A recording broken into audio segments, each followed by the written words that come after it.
Alright, gentlemen, welcome to game 32 of Tomb of Annihilation. Yay! And a quick recap.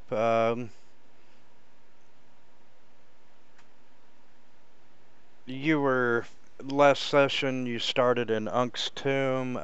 You found the grandfather clock. Helm ended up getting aged by 10 years.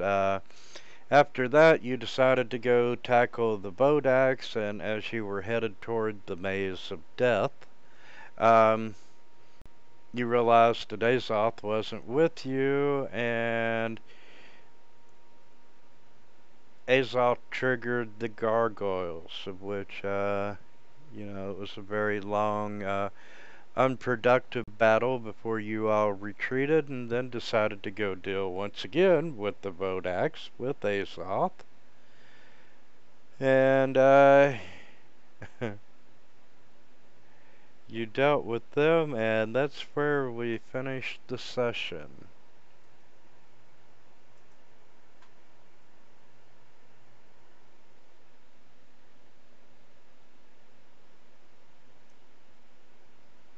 So what do you guys think? Do you want to forge ahead? I had found a secret door. It's marked on the map there. I guess last time I was down in that area. So there is apparently interesting things behind it. Which secret door is that? Just to the north of us, down the little stairs.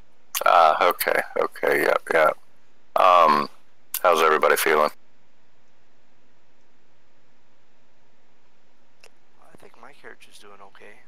Yeah, I'm doing alright. Azoth's a little hurt, but otherwise everyone looks good.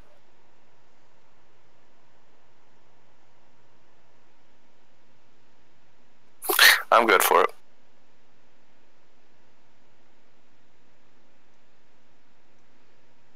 Okay, I will unlock tokens and y'all can move freely.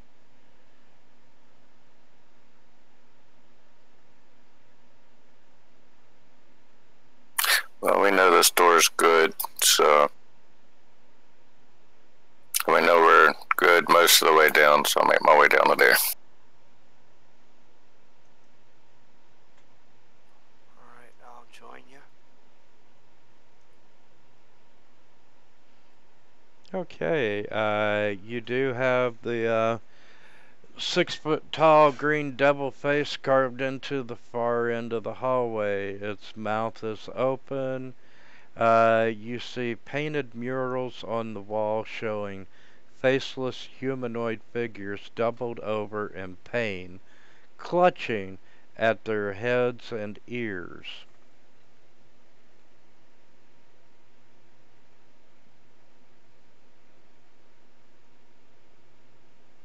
We have any more hints around this area of the dungeon?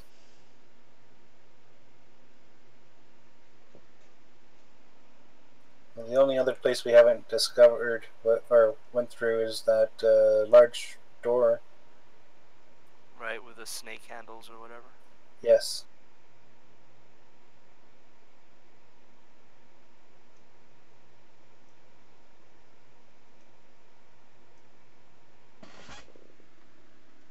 Alright, I'm gonna go up here and examine the big head. And I'm going to share the warning again on that one. And I'm going to take y'all out of combat. Okay, yeah, it's a typical green devil face that you've encountered before. This one does not have the spear of darkness in its mouth.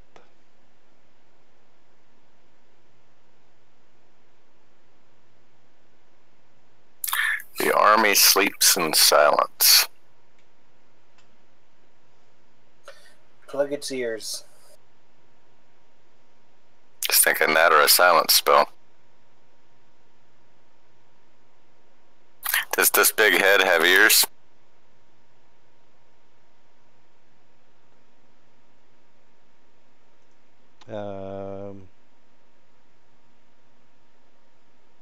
Yes, it does.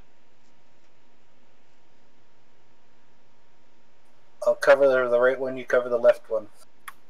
I'm gonna put Yaka in the left one. Yeah, I'll cover the left one. Well, then it will never be silent. Hey man, I'm not earwax.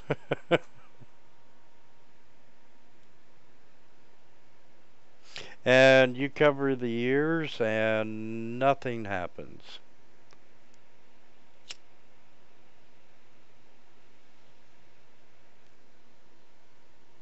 I guess we wouldn't have anyone that would know any silence type cantrips or anything like that, would they? And yes, I know silence is not a cantrip, but my dwarf does not. I mean, I have mending, which I could use to. Well, I mean, that's the fix. This doesn't really. You can't really reconfigure matter to try to pluck the ear or anything. But yeah, no silence.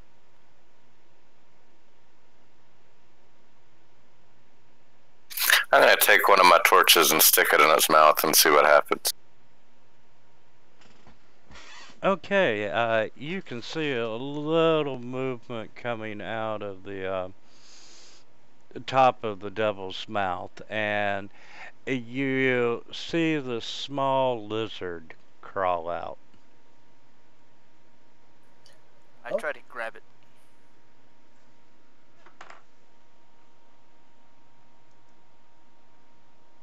So what would that be if I try to grab the lizard?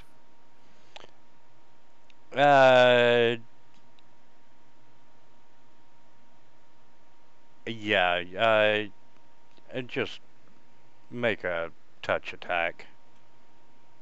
Alright, so I just swing my sword, I guess. Yeah, that'll work. Oh wait, I'm still blessed for some reason. I shouldn't have that. But it's a miss. Bless lasts for 10 minutes.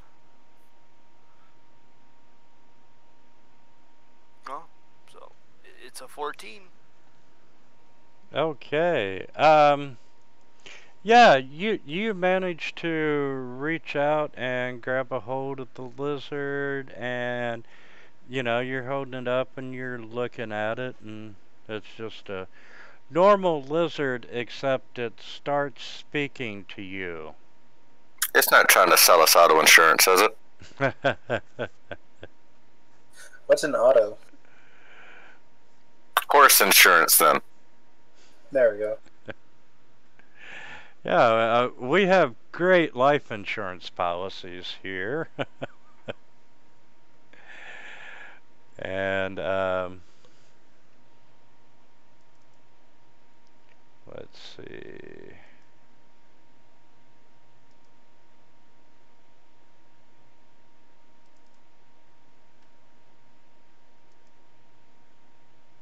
And its abilities.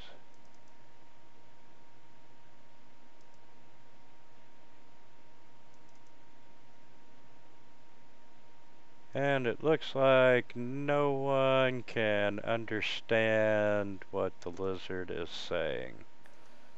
I reach my hand over and I cast tongues.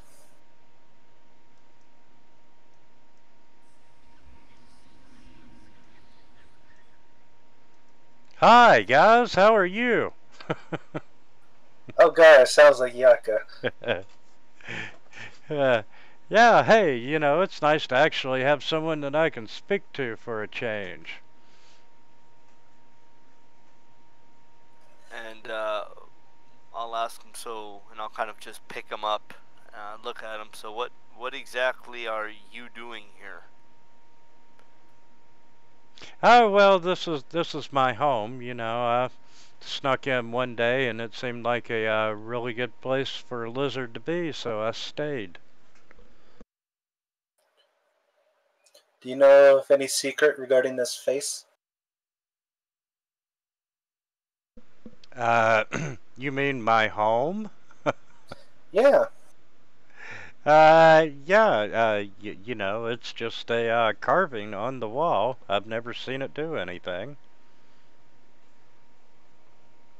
Do you know if there's anything, and I'll kind of walk him over, have you traveled much to this place? Do you know what is behind or to the north of this door, and I'll kind of outline the secret door that's there.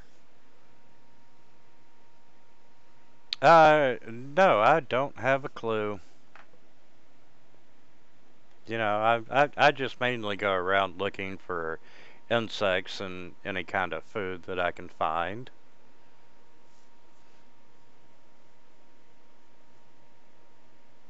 I'll kind of shrug. I'll look to you guys.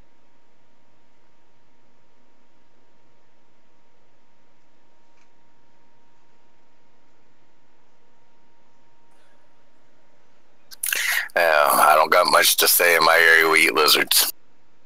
Ooh, okay, then I'm not going with you. But I will tell you, the last people that I assisted, it did not end well for them. What was it they called them? They had yellow banners or something. And, you know, they captured me and thought that I might be useful for setting off traps. Joke's on them. I was smarter than they were.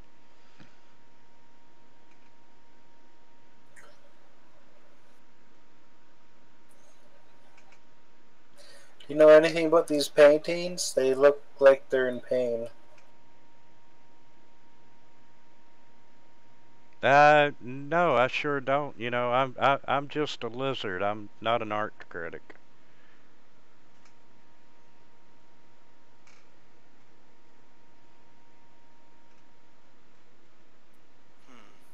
So I'm gonna. I mean, I don't know if I can read his facial expressions or what. I'm gonna try to insight this guy to see what exactly is his deal. To see if he's lying to us or if he has any untoward intentions. I'm sure the DC would be ridiculously high, but let's see what happens. Can I read his body language?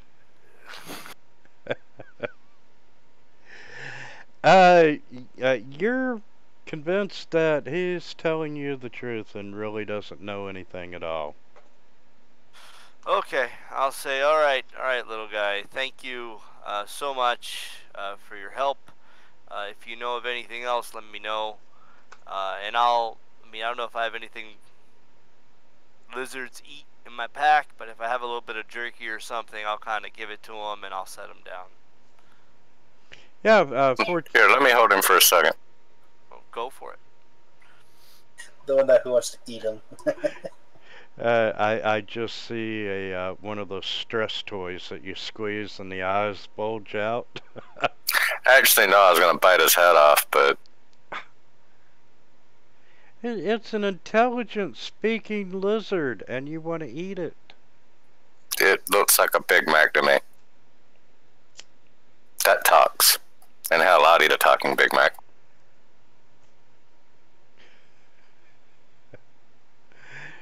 Okay, you're really going to eat the head off the lizard? Yeah, it's considered a delicacy in my land. Okay, well, you're chewing on a lizard that was screaming as you put his head in your mouth and crunched down on him. Yum. Okay, and you do have a secret door in front of you there. Helm?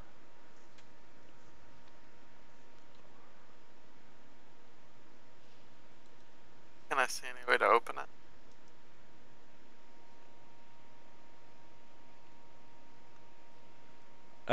Yes, you do. It just looks like it's a simple pivot door. You can push on one end and open it. I'm going to check it for traps real quick.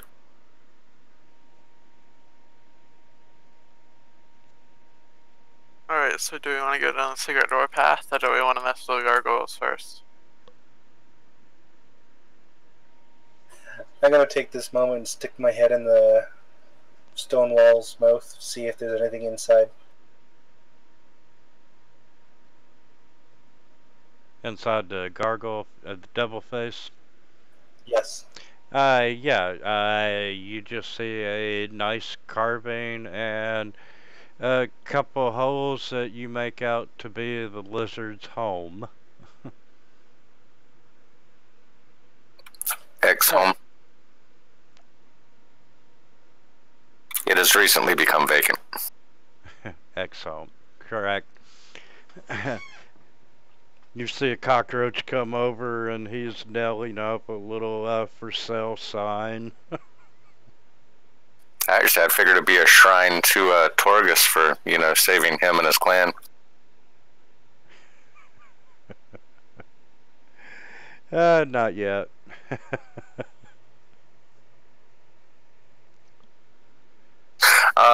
Okay, so let's go over these gargoyles real quick, guys, before we go dive into the secret door. Who had the best view of the gargoyles themselves? I think that probably would have been Azoth. Ungra, I hear you talking, but you can't come in. Actually, I can't even hear you talking. I just see you lighting up. Azoth and Beldrax, they're the ones who actually traveled on this floor. Yeah, I saw them a bit, and I think Torgus, you would have had a good eyeful of them too. Helm for sure. Alright, so under which case we do know that there is a coin slot on each of the gargoyle pedestals. Every time the gargoyles have attacked is when someone has attempted to leave the room via the stairs or another direction. So therefore, can we maybe surmise that, yeah, we basically pay the gargoyles? Now the question would be, is it a one-time payment or do we need to pay per head? And how much do we have to pay? I would figure we could find that out by checking the pedestals out. So that would make the most sense to me. Every time you look down over the balcony onto the gargoyles, at the top of the pedestal, they do have, it's colored tile. And starting at the top, the tiles are copper, silver, gold, and platinum. Oh yeah, color of money. Yeah, but now here's the main piece, our main question. I have no copper.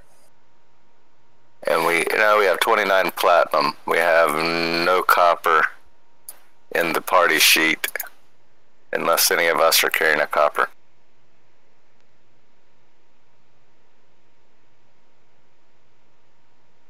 You know anybody around here that does exchange rates?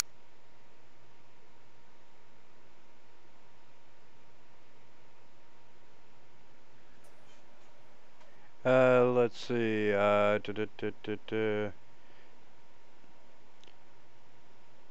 10 copper is 1 silver piece?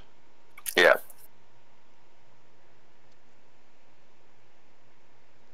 But now, like I said, is it a one-time? Do we know if it's a one-time payment, or are they going to charge us by head like a cheap hotel room, or? How do we know that it's working, right? Because as soon as anybody walks in there, they start to animate. So, and if it doesn't work, we're in trouble. Actually, they haven't started to animate until somebody's tried to leave the room. That's true. That's true. So, I mean, we could probably walk in there right now with no problem, and I laid there without a problem. It wasn't until you woke me up and we started going up the stairs that they animated.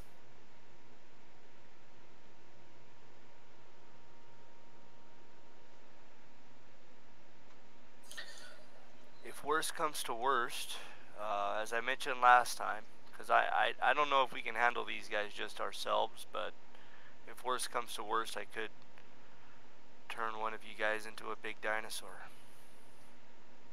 I say we be safe. I mean, we've got plenty of fundage, so I say that we pay per head just to be safe, and then we check it out. Worst comes to worst, you know, they've always reset. We've left the room. We bolt it right back down this hall and back up these stairs, and they should reset anyway. Now, do we want to check out the secret door, or do we want to take out these check out these gargoyles first? I just do the gargoyles first since they're already open. We don't know what we're going to get into with the secret door, and if we end up getting pushed out the secret door and up the passageway with the gargoyles, then we got 2 headaches. Okay. That and the fact that we have an Azoth, we never know what's going to happen. Oh, he's tied to me. So. Where I go, he goes. Or where he goes, you go. No. This isn't how it works. That reminds me, I almost died from the gargoyles before. I'm just gonna cast Dispel Good and Evil and use Break Enchantment on Azoth.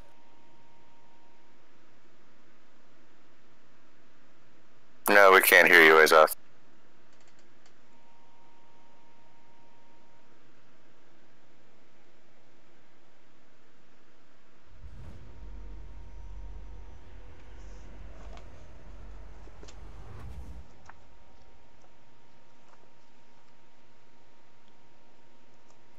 Alright, so I'm going to carry 1 coin apiece. And I'm going to go hit the points. And enter the platinum piece on the platinum tile, the gold piece, gold tile, silver piece, silver tile, copper piece, copper tile. Yes, and the coin does fit without any problem. Okay, Break Enchantment gets rid of Charm, Frighten, or Possessed by Celestial, Elemental, Fey, Fiend, or Undead.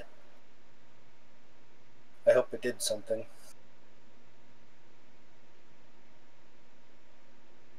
What about possession by gods? Well, it's possession by other things, not necessarily gods. Yeah, the actual rules is written. The god never willingly leaves its host, but it can be forced out if a host dies or leave the tomb, or if a host is targeted by the break enchantment function of Dispel Evil and Good. He's forced out. Which also means any bonus you have, you lose, Azoth.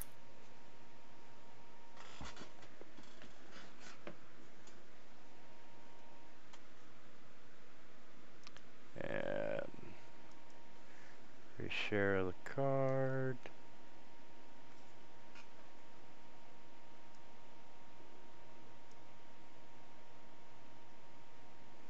Huh, that sucks. So Azoth is no longer possessed.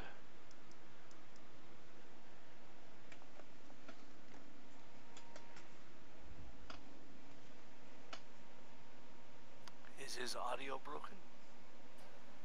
Apparently. Oh. It was working earlier.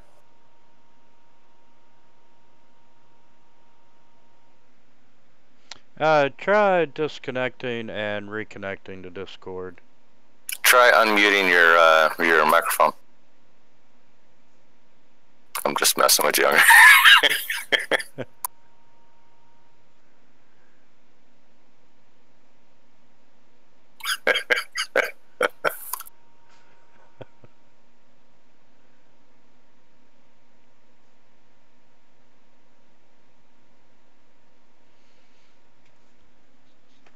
That's cute, Unger. You can make a little cloud person.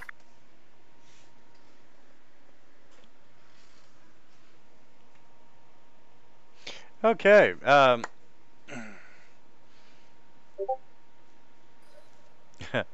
Torgus, you manage. Are you putting just your coins or enough for everyone in? I'll put enough for everyone in.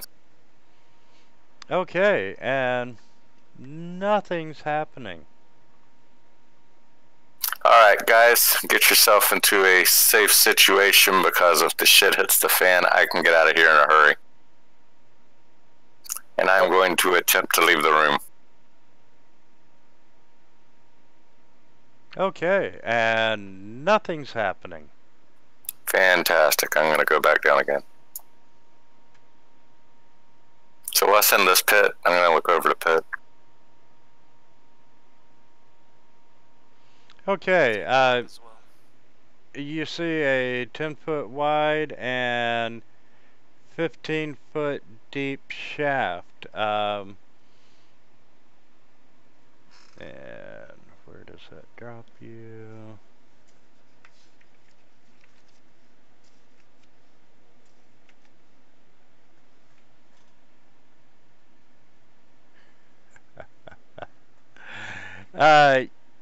Yeah, you can see that the shaft is, it's cut through 15 foot of stone, and then it opens up into emptiness.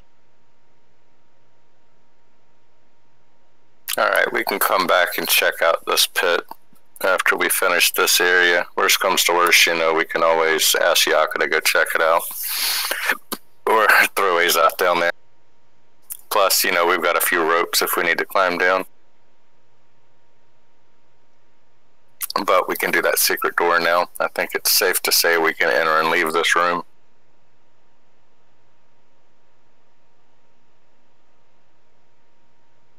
Good to know we have an escape path.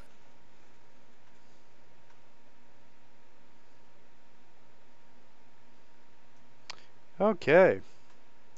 Who's gonna be the brave soul to open the door? Oh, I checked for traps. You didn't tell me if there were any on there. No, you're not seeing any traps at all. Alright, Billy, you look like a brave soul. A little older and wiser, but a brave soul nonetheless. Okay, I'll push on the secret door.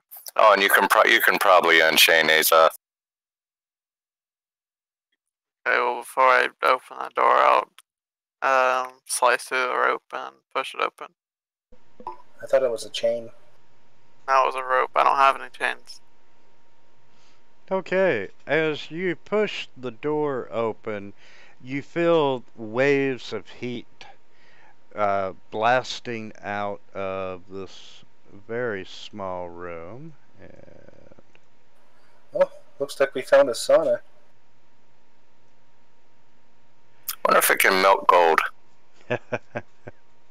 and you can see that the walls are inscribed with relief carvings showing volcanoes setting cities ablaze. You can see rows of tiny holes are bored into the floor and into the 10-foot high ceiling above you. You see a human skeleton embedded in the opposite wall holding an iron scones with a burning red candle in it.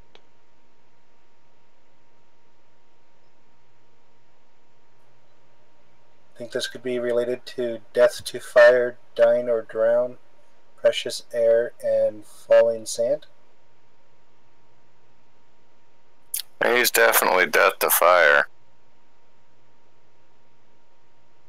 Shall we try putting out the fire?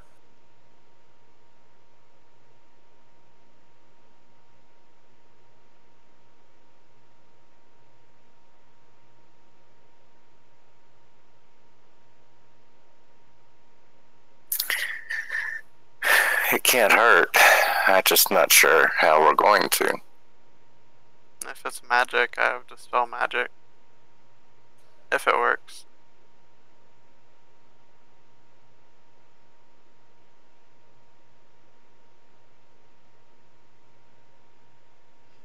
Well, you're welcome to give it Welcome a to shot. try.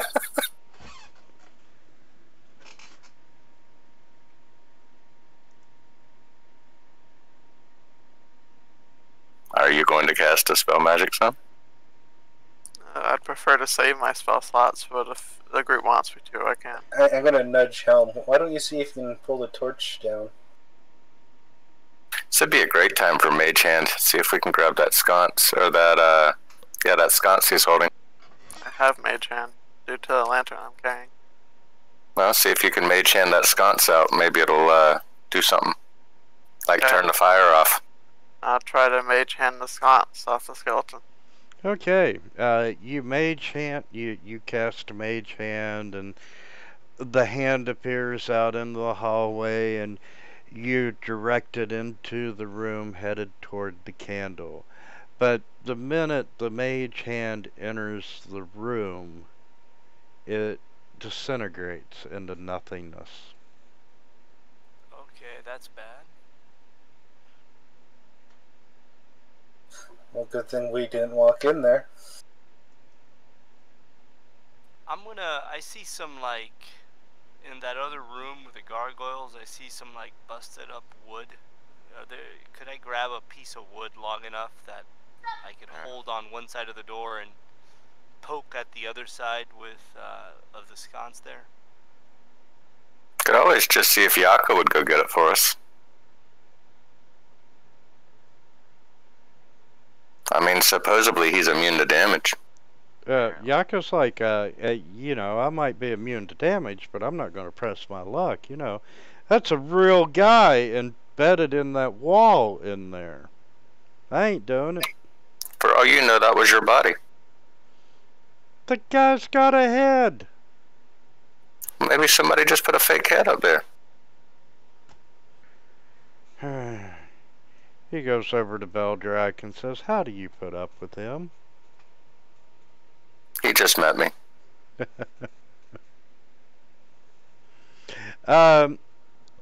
Yeah, chances are you're not going to find a piece of wood that's long enough to do it without entering the room.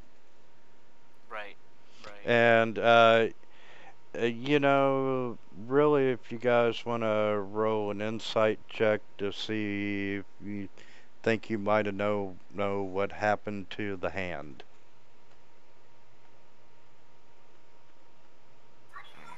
Two. I know what happened to the hand.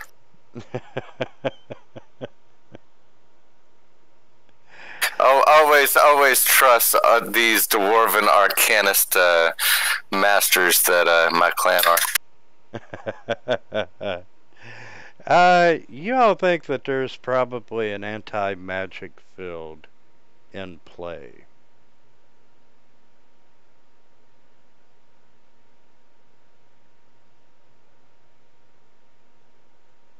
Well, Helm, looks like it's up to you. You're the most sturdy one. No, that's not happening.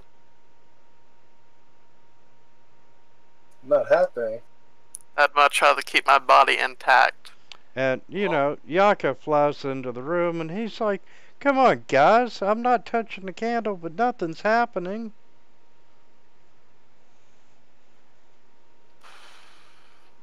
We can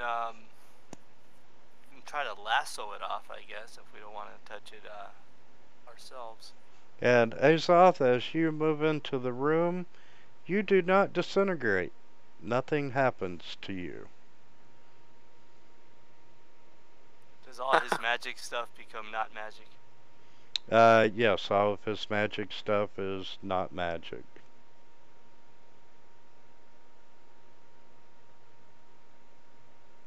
Alright, Azoth, go grab that candle.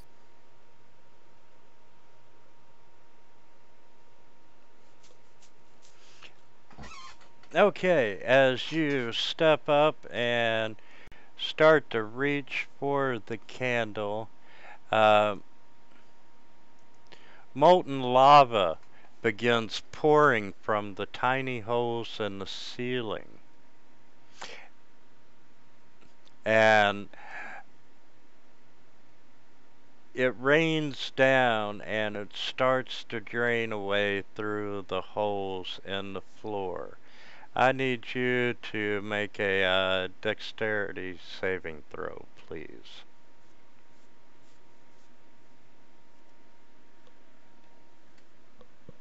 It's just lava. Quit your whining. Wah, wah. You get hit by lava. It's a save, yeah? Hold on. Yeah, he should get a plus 3 on that. Yeah, so you're at 16. Yeah. Azoth, you get hit for 27 points of lava damage.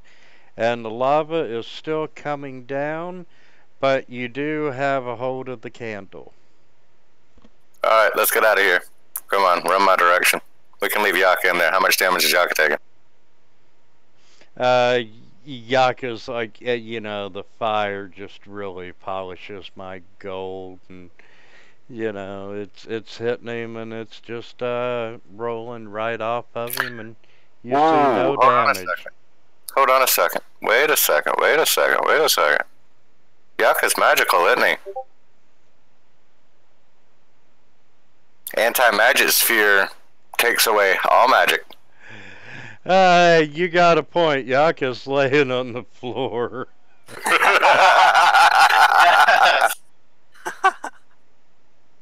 He is now an inert skull.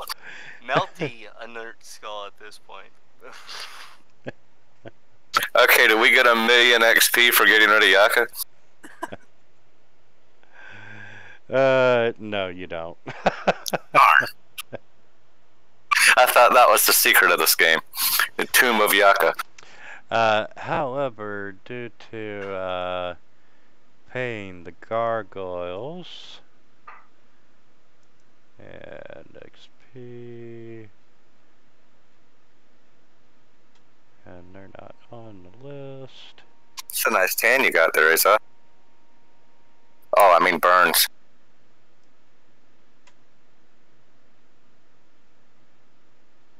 And have some experience points for solving the gargoyle puzzle. Excuse me while I do the happy dance. I'll take this moment to patch Azoth up with the healer's kit and cast Cure Wounds on him. Okay. And Azoth, you are holding this burning candle. Lava is still coming down from the ceiling.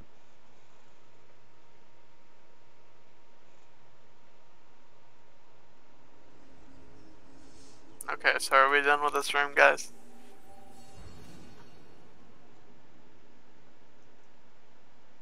Well, this warning had several things attached to it. Dine or drown, precious air, and falling sand. I assume the falling sand is the lava. Can we put out the torch?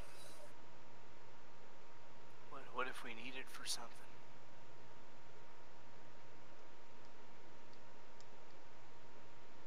Well, you can... Well, we could relight it.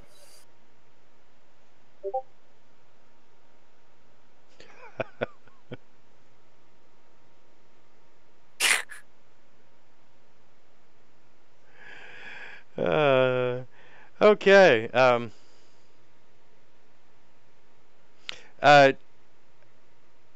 no, you're not seeing anything special about it other than, it's just a flaming torch, candle, etc.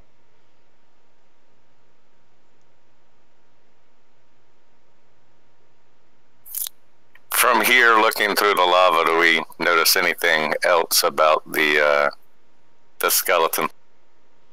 No, it does not appear to have changed at all. So I wonder if we put out the torch, does it stop the lava?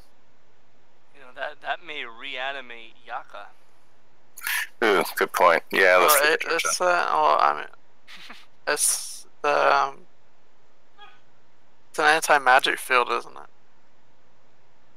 Yeah, if it was an anti-magic field, then therefore if the torch was magic, it wouldn't work in there.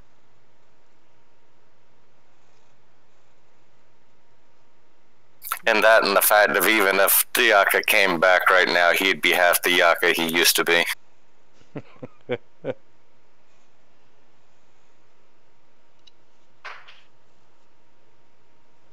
Alright, so what is the write-up on that?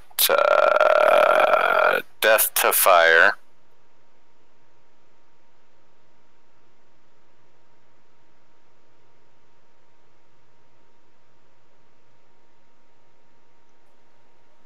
dine or drown.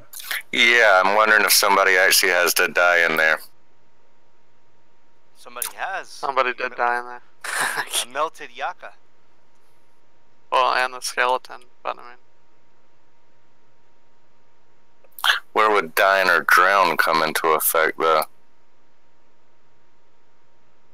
Unless it's behind that door, maybe. I thought it said dine as in eat.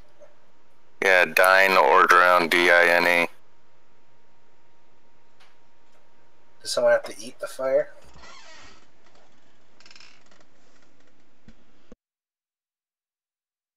Dine it. You can shove it in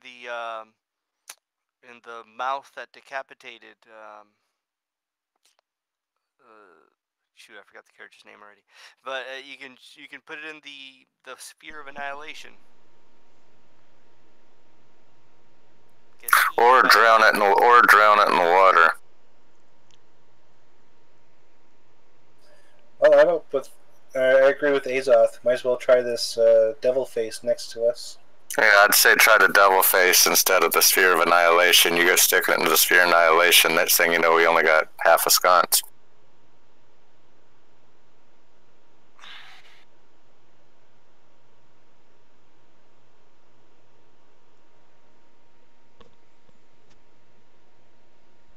Well, give it a try.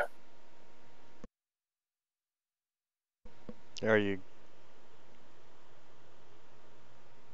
There he goes. Sticking it in that head, it just lights up the inside of the mouth. If you want to go back to the maze and stick it in the sphere of annihilation, we can try that as well.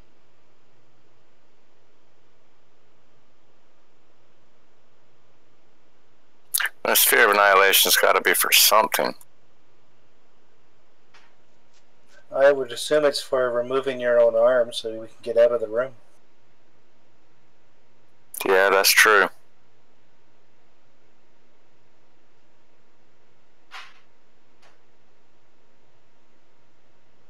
But you still have the burning torch. Put it out. Death to fire. Put the fire out. He's putting out the fire. Okay, how are we putting out the fire? I'd say just pour water over it. Slap it on the floor a few times. I got some wine. We could drown it in wine. Drown it in water. It's dine or drowned. Okay, as you are pouring the water over top the torch, it is going out, and the more of it that is going out, you know, the lava falling from the ceiling starts to dwindle. And the minute you put the torch out completely, the lava has stopped other than the occasional drip, and it's going through the holes in the floor.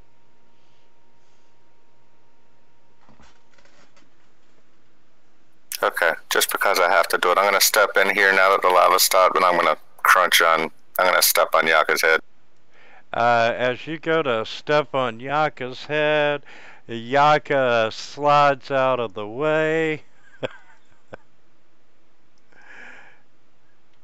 And we can just call him Ya now, and the cuz gone.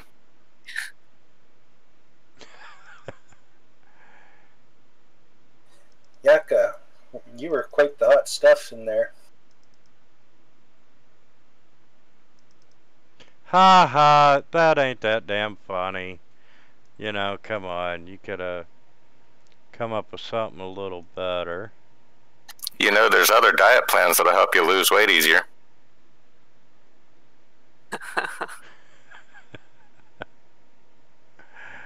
Damn, I gotta reload Fantasy Grounds in order to swap out his token. I was gonna put that melting skeleton head.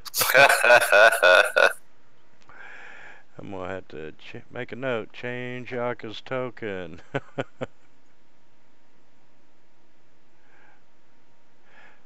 But yeah, Yaka is back up and alive, and Torgus, just a moment after stepping in and trying to step on Yaka, both you and Yaka disappear, and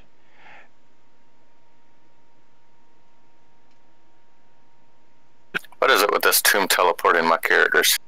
mm-hmm. And what are the rest of you all doing? You just saw Torgus and Yaka disappear.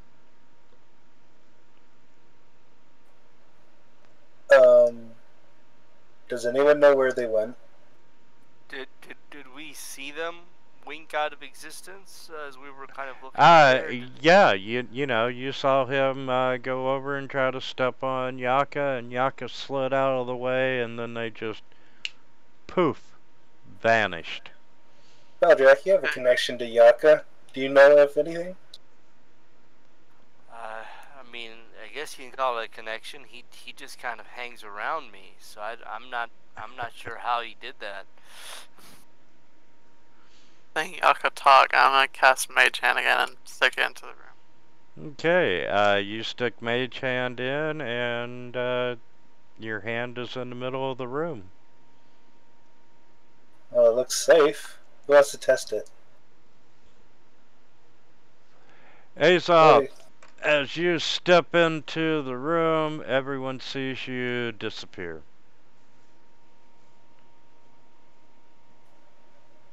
I don't hear any screaming.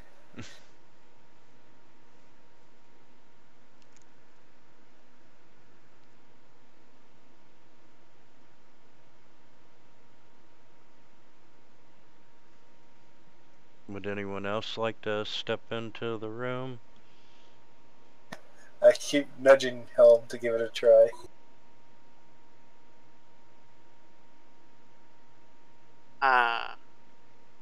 Are you coming in after I am? Sure. You protect me. I'll follow you in. I'm gonna run into the room. Okay, that would be a sense motive and a bluff check. Okay. Follow. Yeah, this is going to be a lot of fun. And as you all three step into the room, all three of you disappear, and you are squeezed into a very tight room. And the first thing you notice, this small room smells very moldy. The damp walls are covered with living snails and oysters, and you can see these reliefs carved into the wall of tidal waves destroying coastal cities and ships. You can see a merfolk skeleton embedded in one wall, clutching an iron sconce with another torch. And lukewarm water begins to pour into the room through rows of tiny holes in the 10-foot high ceiling. Is there any food around here? We need to dine or drown. Yeah, would the scones be made out of chocolate? No. Or at least lizards? Well, I mean, we have rations, so I mean, I believe we'd be able to eat those. There's oysters on the wall. Yeah, let's eat the oysters. Let's start a shucking. Yeah, guys, start eating. I'm gonna do that. I'm gonna take an oyster, and if anyone has a source of fire, just cook it up a little bit. What? Got my flame tongue. I don't know how long these things have been here. There's mold, so I'm gonna cook up these this oyster. You're killing a perfectly good oyster. sorry. I live on the beach, so I'll join you, but I'll be eating mine raw. If somebody else wants to keep let up your flame tongue so he can roast his oysters on it. Roasting your oysters on a flame tongue sword. Okay, as Torgus and Beldrak eat the oysters, they Good call, Beldrak. get teleported out. Well, let's follow suit. Yeah. Might as well continue. So I'll grab one. There's enough shell-filled snot for everybody. And slurp it back. Anybody got some cocktail sauce and saltine cracker? And Yaka's like, "Hi, I'm here." How can you eat with half a mouth? You can just teleport. Oh, yeah, that's right. Okay, as you teleport into this room, you immediately begin to choke. This room has no light other than what you brought with you, no sound, and there's no air. I'm going to start banging on the walls. And for those of you all who can see in the dark, you see reliefs carved onto the wall showing tornadoes uprooting trees and tearing cities apart. You see an Arakakora skeleton embedded in one wall, holding a scones which has an unlit torch.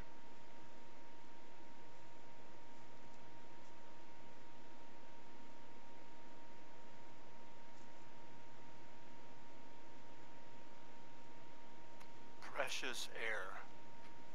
Yep, and we're if y'all roll initiative.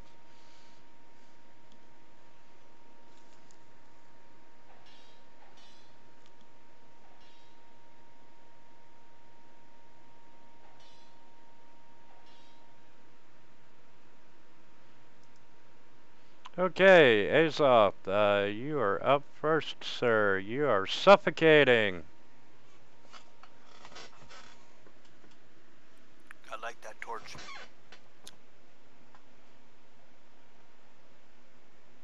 You try to light the torch. There's, are we talking magical or tinderbox?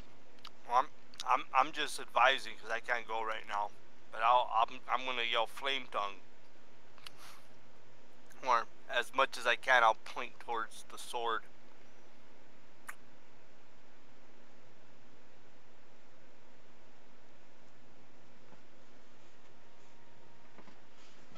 And Azoth, you're looking around the room. All you see is the carvings and the skeleton on the wall.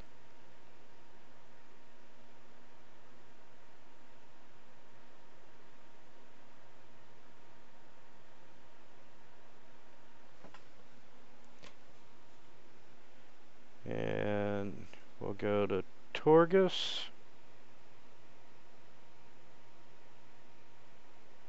Torgus is thinking.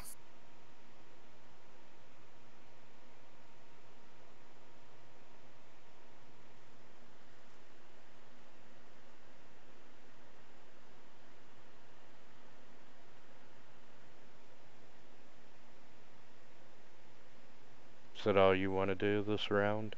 That's all I can do this. I'm going to investigate the walls, see if I can see anything that may give us a clue. So, if we're suffocating and probably can't talk, so I'm going to point towards flame tongue, helm, sword, and then point towards the torch that's on the wall, and as best I can with my hands, I'm going to pantomime putting them together and then bursting my hands out, suggesting, you know, you can use it to light it, basically.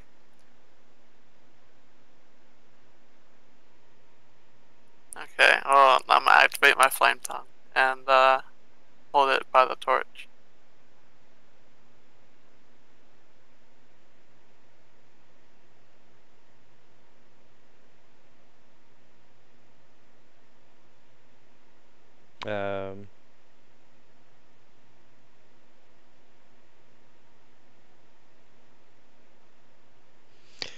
Yeah, I'm gonna let you do that. You pull out your flame tongue and you are able to light the candle.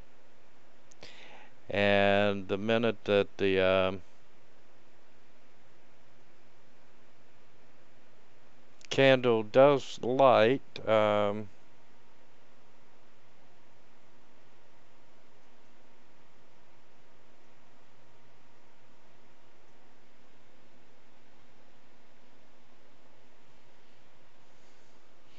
you all are instantly able, you're able to breathe, and after a couple of breaths, you get teleported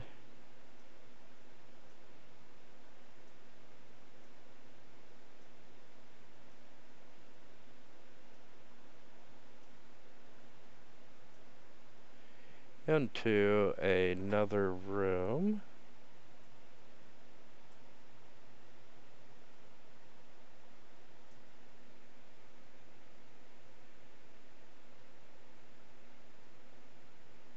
Uh-oh. That doesn't look good.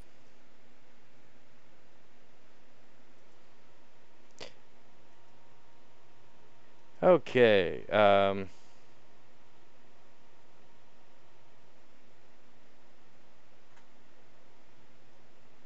So what are these red things? This tomb looks annihilated.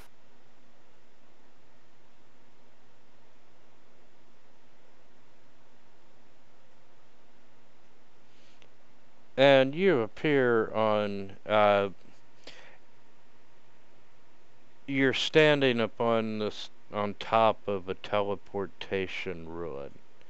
And looking around, you see this tomb is filled with Terracotta Warriors.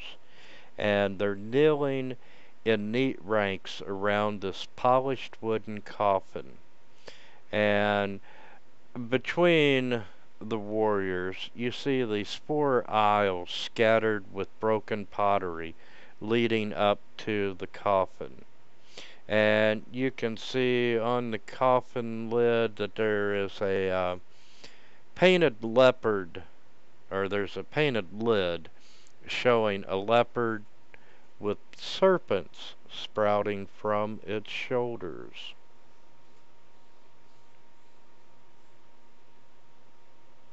And you're pretty confident that this is the tomb of Shaggy. Yeah, it's Shaggy's tomb. Gonna immediately hop off the pedestal.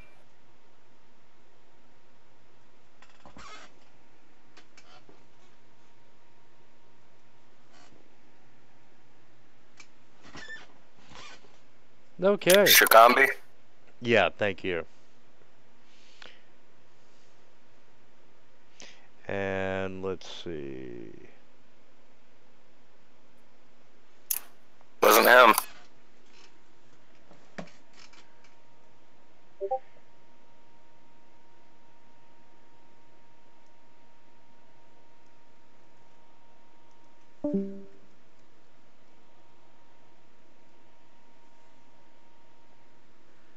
And Shall we try and group up in case something magical happens? Well, considering we're all standing on something, I'm kind of leery of all of us moving until we have a better idea of what's going to happen. We could try and get the preemptive strike on all these statues and start breaking them all. I'm getting the sense we should GTFO, but I'm not entirely sure how we do that. But that's just it. We were teleported in. We may not be able to teleport out until we solve this tomb. The last part of the riddle is falling sand.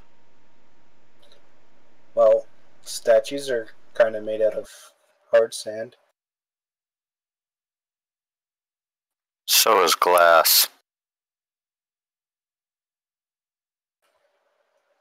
Shall we just smash as many as possible? That could piss them off and cause them to animate. Or it could let us bypass.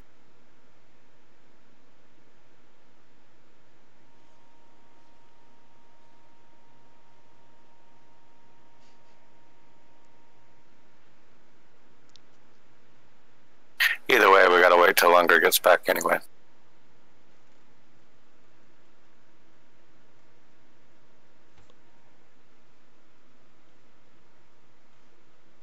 I've also been looking over the other riddle as well, guys, and I think I may have deduced a possible answer. The door riddle. The iron scepters? No, the door riddle. The door over on the left side of the tomb. Oh. Give me a second, I'll post up the riddle. Warm like flame, cold for the cruel, still like for the dead, and gruel for the ghoul? Yes. The one thing that makes sense in all of it. We can hear you, Unger. Oh, okay. I'm just connected to my phone, so I'm going to try to fix the output and everything. Hopefully you guys don't hear each other through like an echo or something. No, but we pick up everything behind you if you can mute in between. I can try. Bubby. Buddy? Yeah. It's like a friend. Yeah, buddy. And to put Hold on. Okay, I was thinking about something that matches all four of those pieces, and one thing I could be wrong, but what do ghouls eat? That's also one like fire. At first I was going down the lines of bodies, flesh, blood, brains. Cold to the cruel, though. Some people call murderers cold-blooded. True. If ghouls eat, if the gruel to a ghoul is blood is hot like flame. And what was the last piece? Still for the dead. And blood doesn't move in the dead. Oh yeah, just blood. Nice. That was smart. Well, I'm already bleeding. You're always bleeding.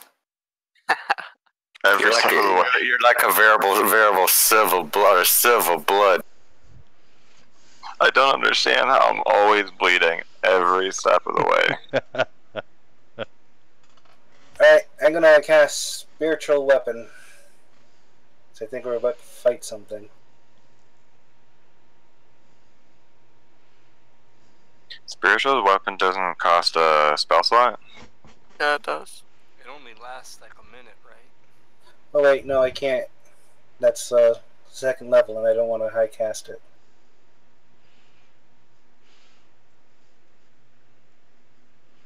Okay, so what are the rest of you all doing? I'm gonna pull out my mace and suggest everyone, let's just start smashing. There's already broken stuff on the ground. Then I like that idea. Are you saying that loud enough for everyone to hear you? Yes, I am.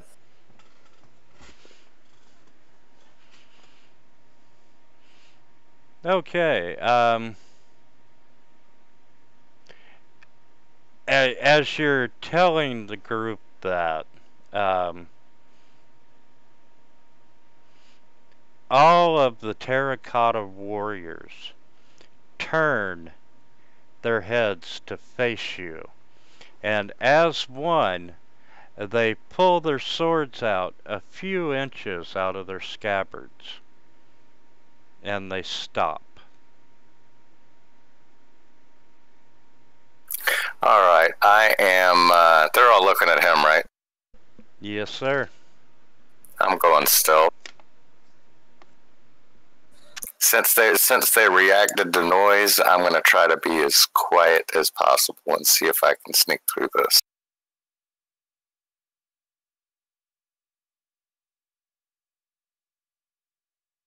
Oh, excuse me, her.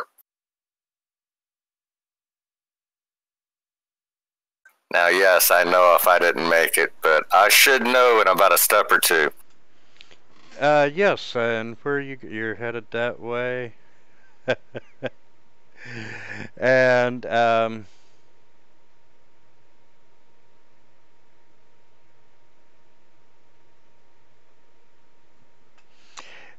the Terracotta Warriors instantly, as you're moving through the floor, unfortunately, you step on a piece of broken pottery, which cracks even more.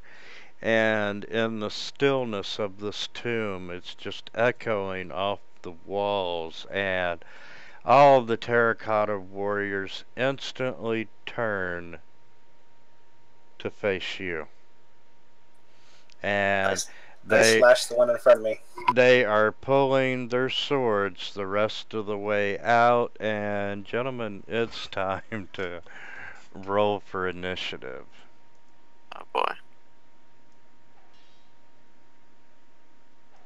Somebody want to roll for me? You're not in game. I wish I was. Yeah, I can do it for you. I was, yeah.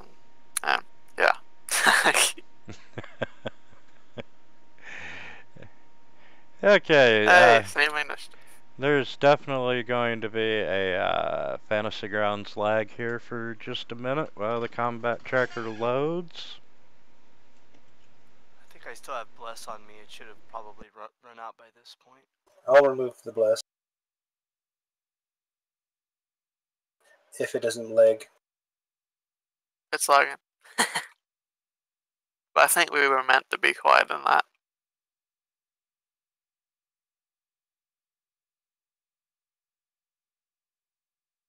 Because the broken pottery shards would have made it harder for us to be quiet, so.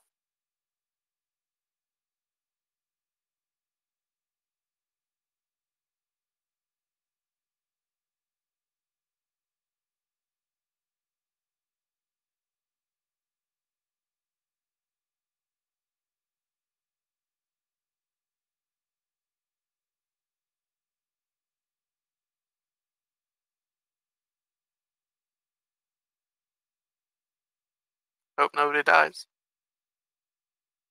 I just realized Azoth has the ring of protection on. I should be severely injured.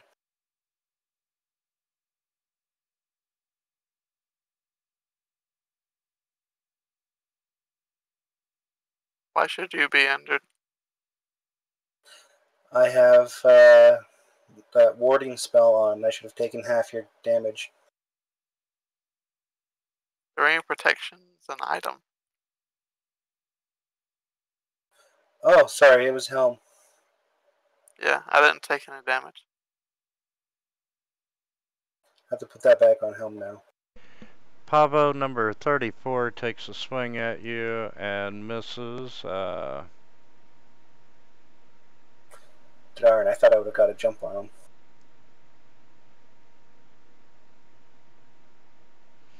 And number 3 is going to swing a short sword at Torgus.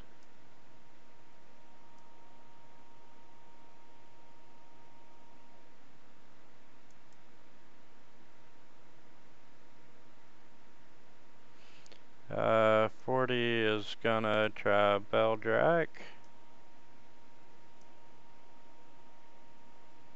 Oh my god, my rolls suck. Torgus.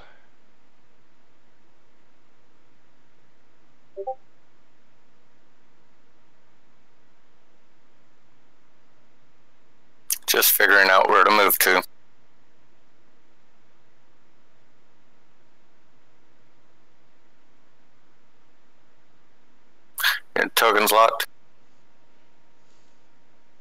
Tokens are locked. I'll probably get an attack of opportunity on this initial move. So I'm using my cunning action off of this initial move to basically get a dash. I'm gonna yell out. I'll be aiming towards the center. Yeah, I know. I'm heading to the safest area I can see. And this cunning action won't allow an attack of opportunity. It will not. I was wondering, you really going to give me 10 there? 12? Actually, you would have only gotten one because only one of them is going to enable to attack me. That's right. And then my normal move, I'm moving here and then here.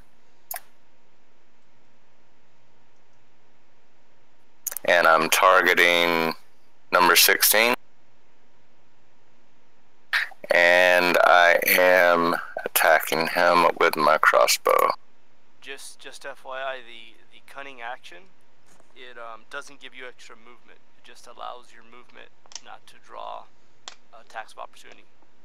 Okay, well, actually, I'll change it to... you'll get one attack of opportunity on me, so go ahead and roll it, because my cunning action, I meant to be the dash. The dash will give me the extra movement, where and then I get my standard movement. And he draws blood. And I will target Terracotta Warriors 16, and I will attack.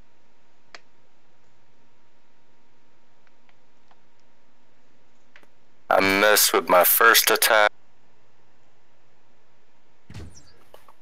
I missed with my second attack, and that ends my turn.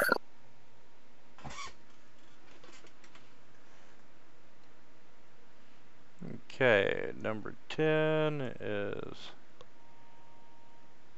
gets a hit.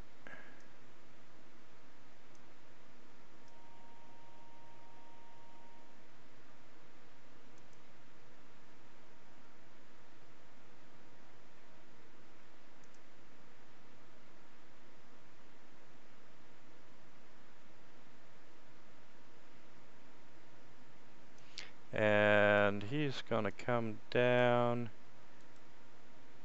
and come in toward Beldrak.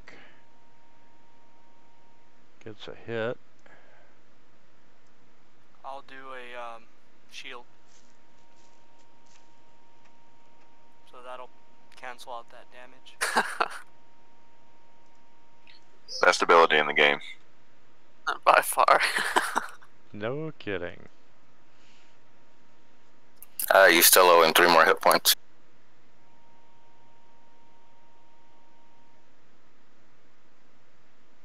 Beldrak? Yeah, you hit him for 8, you healed him for 5.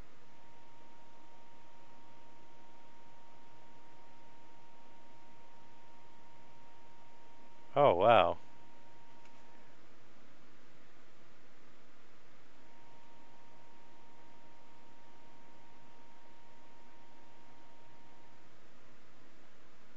Yeah, I'm showing him 0 wounds. Whatever, that's all good.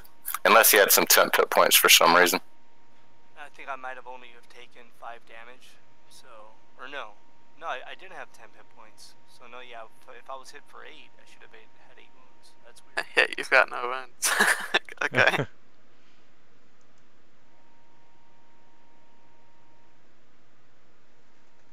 So you should have 3 or none. I don't know. I guess I should have taken 8 damage. So it's weird that I only took 5. That's very strange. Yeah, because it's showing. So yeah, 8, you'd be at 0. So yeah.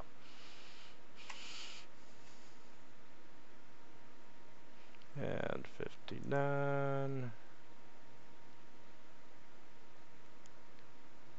31.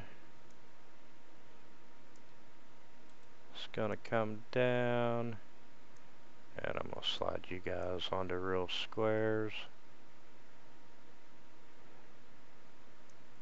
And he's gonna take a swing at the helm. misses.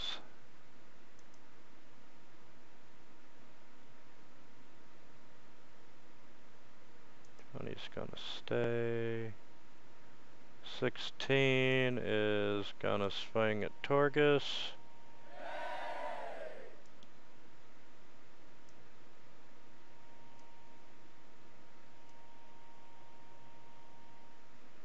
You couldn't let me have a second crit.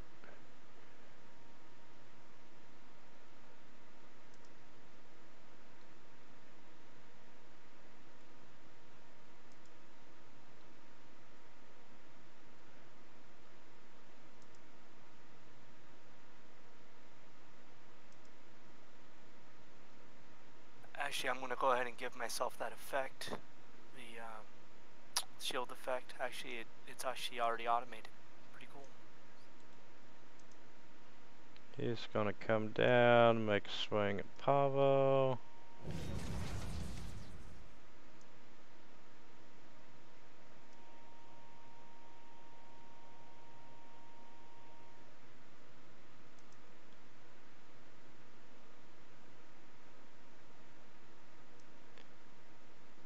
And he's gonna come down.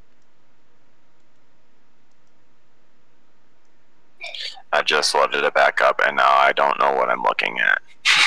Like, why are there so many terracotta creatures? Because we were too loud in this tune. Alright, Beldrak. Alright, here we go. Fireball. So let's see, I'll just cast a 20-foot radius. So let me see if I can figure out the best place to place that.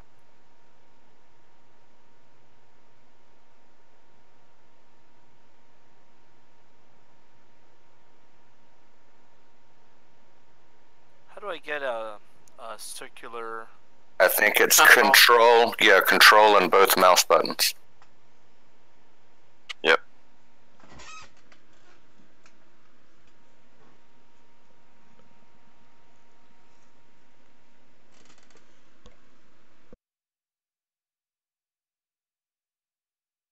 Okay, there we go. Doesn't hit any of us, hits every single one of them. Damn, that's perfect. Actually, it misses one of them.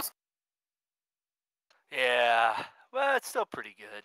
Hey, that's about as good as you could ask for. That's true. Now just hit them all for like 60 and we'll be good.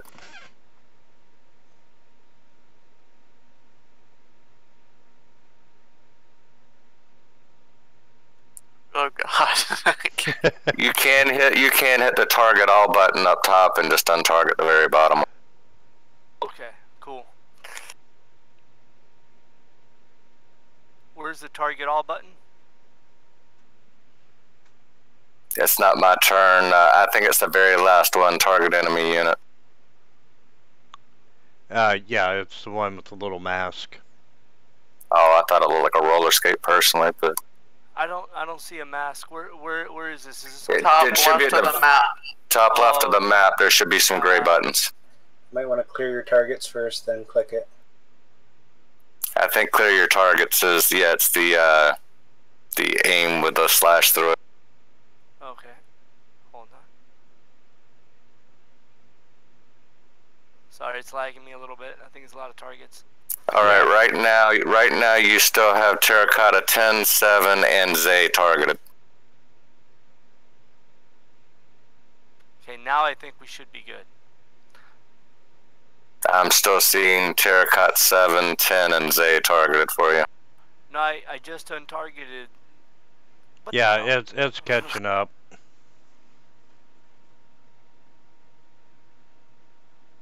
Zay is still connected, or targeted. Is it fixed now? It's still... I've got a circle. It's thinking. Alright, I'm just gonna... Maybe I'll just I'll hit clear targets a couple of times. And wait for it to just be clear, and then I'll try it again. But why don't we pull Zay back onto the map so that can be physically untargeted if need be. Yeah, right this second. I can't do nothing. Alright, is it untargeted right now? Or everything's untargeted? Everything's working in the background right now. Let's give it a moment. We gotta wait for the server to catch up. Alright, right now, I see everything untargeted except for Zay, Terracotta 18, 10, 7, and 6. But let's give it a second and see if those clear. It just came up again. I cleared it again, so I'm gonna wait again. Yeah, it's... Sorry, I didn't realize it'd be so laggy. Well, right next to me there's Terracotta Warrior 108, so there's a few of them there. You are completely cleared of targets. Hold on, don't do anything yet. Let's wait until it pushes out to all the clients as well, because on mine I'm still seeing Zay 18, 10, 7, and 6 still target. Yeah, I'm completely locked up right now. Yeah, now that I think of it, so am I. Best room in the game. Pretty sure my laptop's on fire.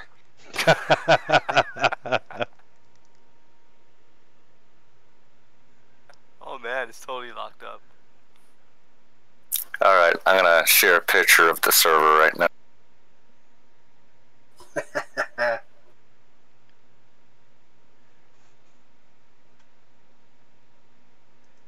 Yeah, I'm good on my end, so it's just gonna take a minute to update on y'all's. Yep. Oh, there we go. No targets, at least on my screen.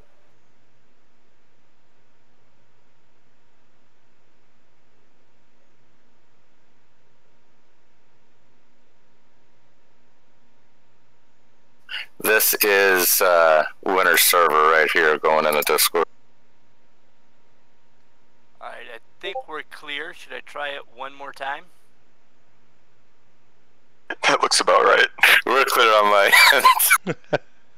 I love the little hamster with the 2 X's oversized. Oh, I love it. Alright, I'll give it one more go. Here we go.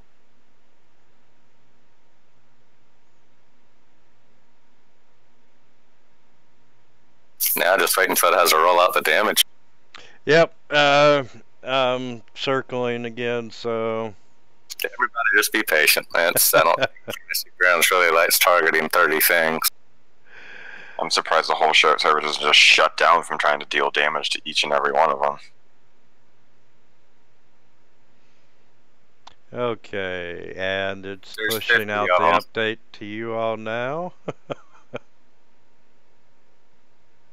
You're literally going to be doing damage to 49 Terracotta Warriors. Alright, I think I'm back. It's updated on my end, and I can move my map, so go ahead and roll the save. Here we go. Let's see what happens. Everybody hold your breath.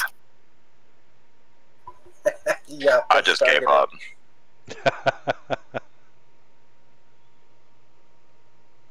So I clicked on cast.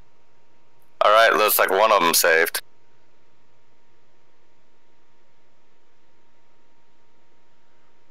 Wow, I haven't got any update at all. Yep, let's just sit back and relax. Yeah, I think this may be a good time to take 5. Yeah, actually, if you don't care, let's take 10 and we'll pick it up here again in a minute. Yeah, we can. I'll just keep an eye on it, and I guess Beldrak, just whenever all the saves are done, go ahead and do your damage. I haven't even gotten one save. Yeah, I mean, I'm not lagging or anything. And I see the Beldrak save versus Fireball 16 thing. I think that's just a cast. Go ahead and hit the save button then. You should have a save button under your effects as well. The cast should have already automatically done it, but... Yeah, So, I'm not it's locked doing up. it. Maybe it's too many. Yeah, I don't even know what the. So, how do you want to do it? They all failed. There we go. Roll your damage. Okay. Oh no. Here we go. So, let me. God damn it. Where'd it go? Okay, so I'll roll damage. Ooh, that was a big one too. 38. Okay, let's see. Uh, Yeah, it's funny that Fantasy Grounds doesn't even want to attempt to try to do any of that. well, you know, the other night in a Pathfinder game, he was clearly targeting, but it was doing the same thing as well. And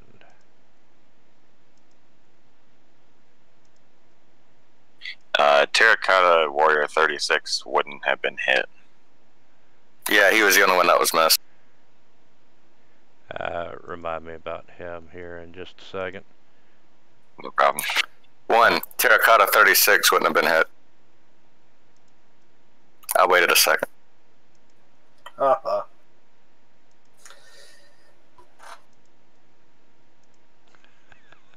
May just be easier just to delete them.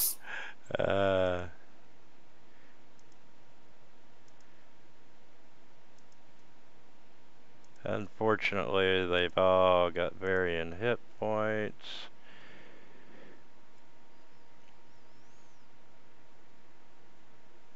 Okay. Nothing wrong with variant hit points. We still knocked out 95% of them, or should we say Beldrak knocked out 95% of them.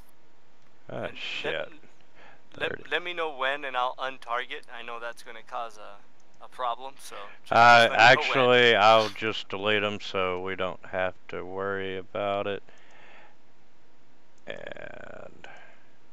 Taking out a couple of more near me would be great.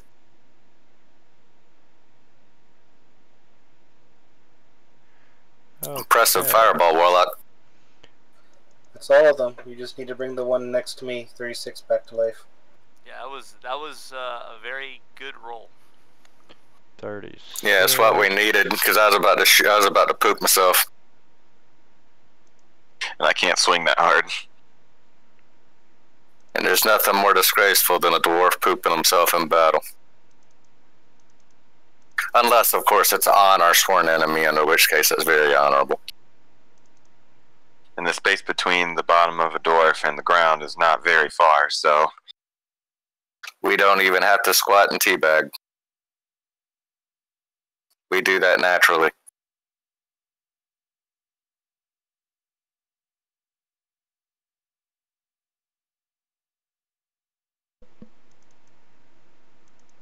I'll rename your fireball to nuclear missile.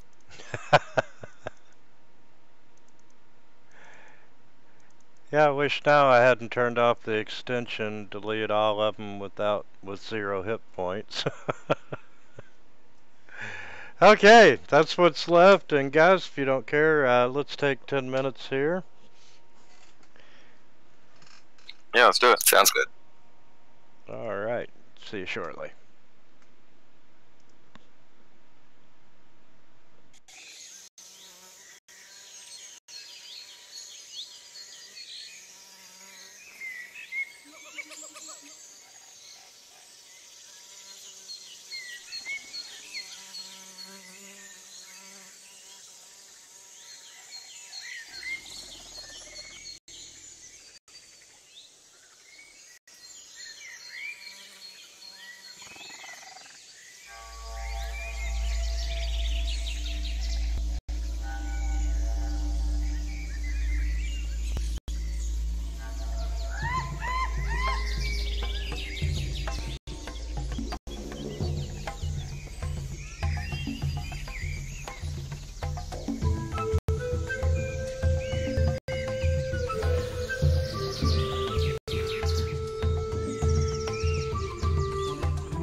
I'd rather not. Oh, it's funny. I've seen that. That's funny.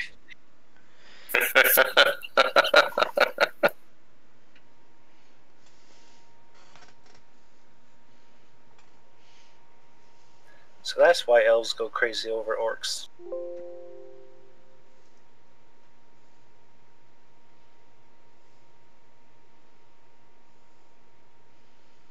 Okay, would you like to make a move action, Beldrak? No, I'm good. I'll just stay right there. He's just gonna admire his work.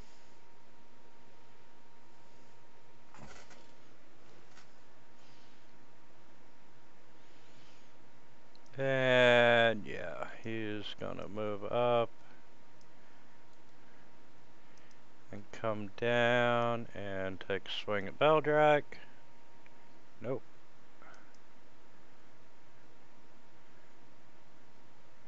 And 27's gonna come over and down.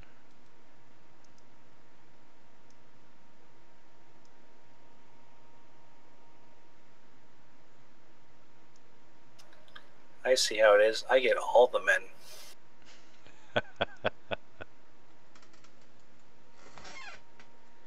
Okay.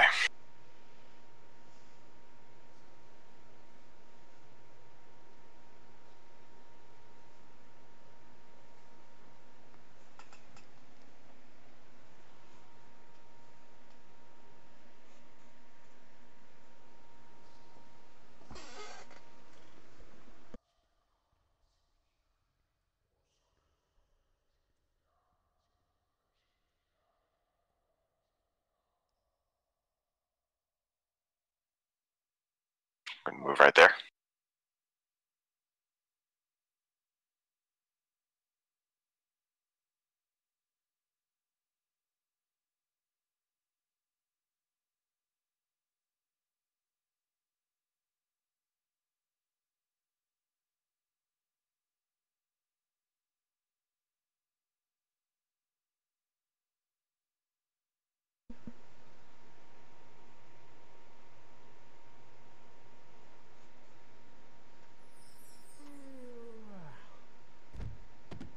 Well, alright. No sound effects today?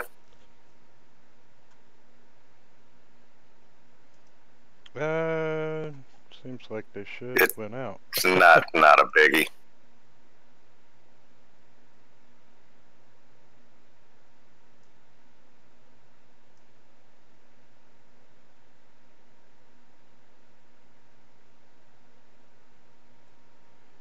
Okay, 25.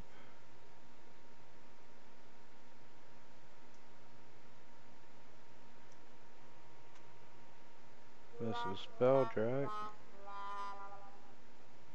Wow, it's not going out over Discord.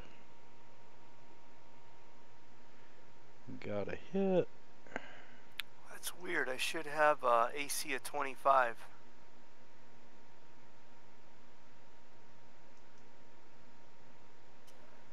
So I think it should be a miss if it's, I have the, oh, you know what? The effect's not on me for some reason. It's not there anymore. I should have an AC at 25. Yeah. It expired as soon as it was your turn. It lasts one round. It shouldn't expire. But the round, in your eyes, ends on your turn. No, that's a turn. The turn ends on my turn. It lasts the round, so it lasts until the beginning of the next round. What spell is it? Shield? That is correct.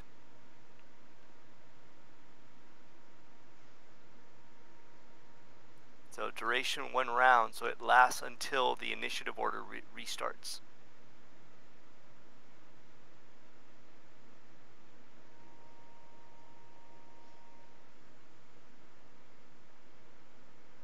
It's probably just an issue in the effect. If the effect is if you have something in the effect that's marked until next roll or something like that, it would automatically remove. But yeah, he should have a 25 right now. Yeah, just go ahead and drag the effect back over.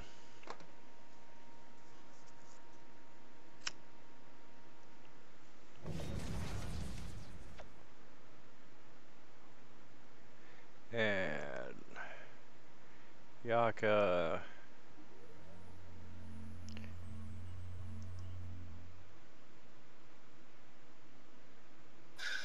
I am going to move in the corner.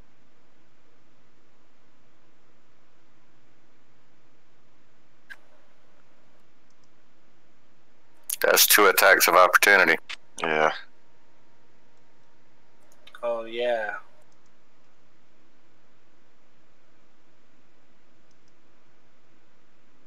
Or 3, right? Because there's that one diagonal. He's only stepping out of two's range, not 3. Okay. What the heck?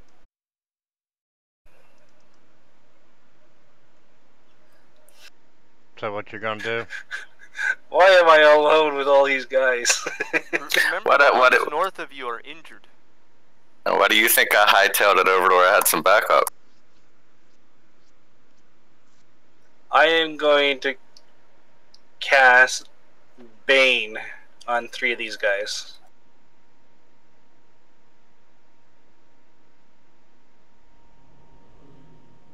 That is beautiful. -4. And I'm just going to sit here, I guess. Make sure you put the effects on them.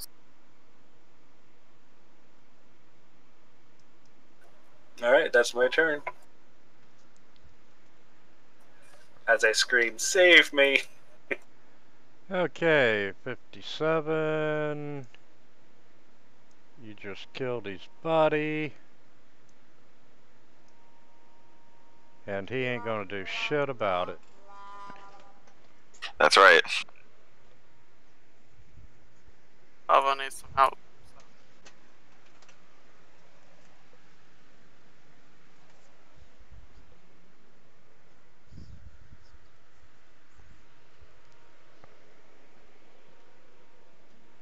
I'll move there.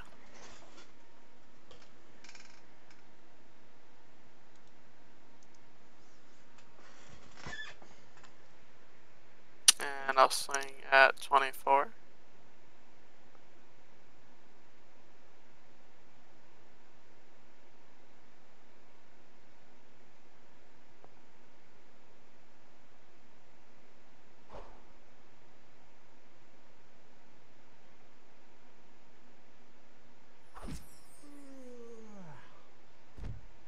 Take my second attack to 50.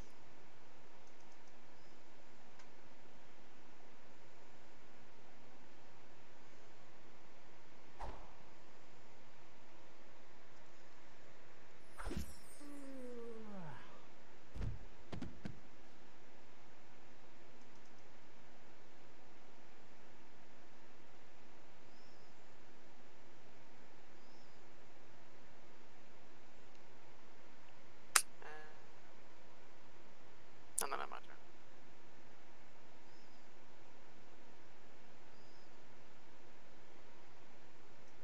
turn. Okay.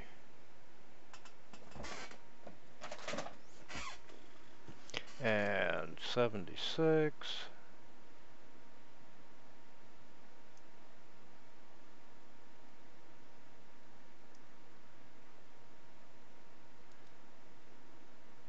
It's gonna move over and swing at Azoth. Nope.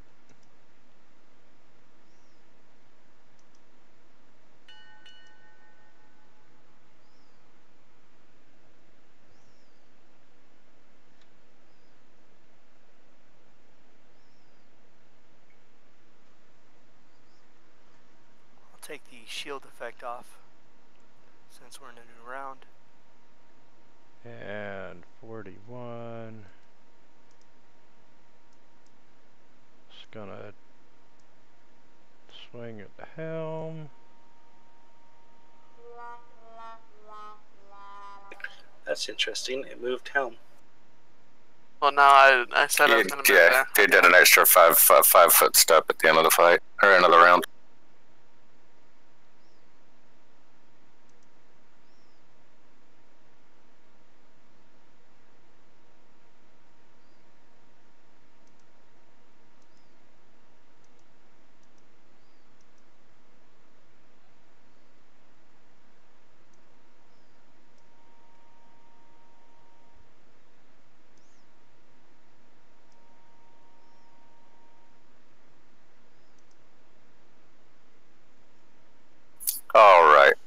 Let's have some fun.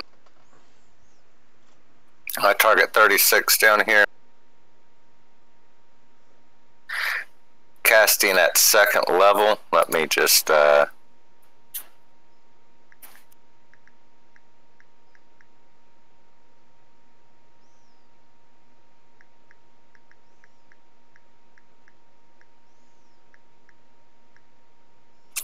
set up something real quick. Take half a second.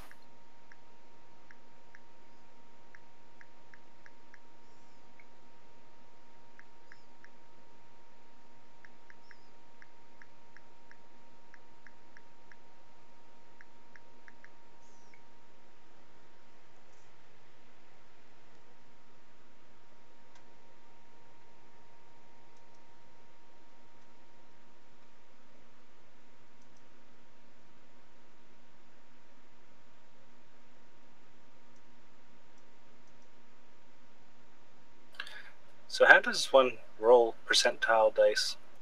Right click on the 10-sided dice and go to the percentage. Oh, cool. Oh. Alright, I am going to cast a 2nd level ensnaring strike on Terracotta Warrior 36. Well, I'm going to cast it. If I hit them, it'll be an ensnaring strike, so let me roll my attack first.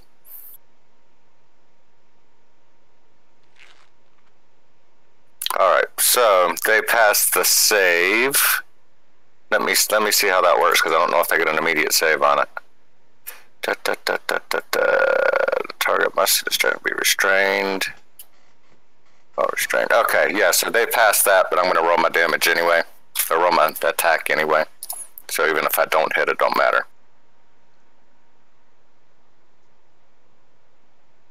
I did hit, but they're not restrained.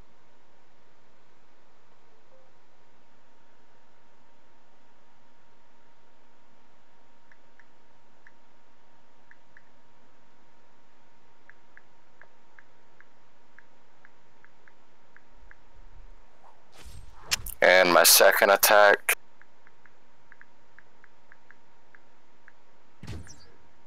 is a hit for a bit more damage.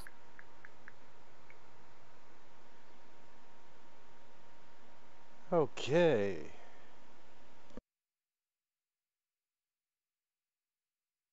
$36 is... Yeah, we'll go after Helm for a change. Got a hit on Helm. Alrighty. I'll cast Misty Step. See if I can figure out where I want to move.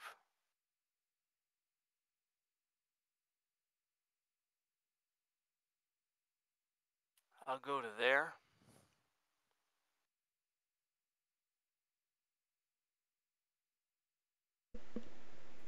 You get that damage? Yeah, Paavo, you should be getting 2 points of damage from that spell. What spell? Your spell? The one that you have on Helm right now. I got hit. Oh, yes. Alright, and I'll take a shot at number 25.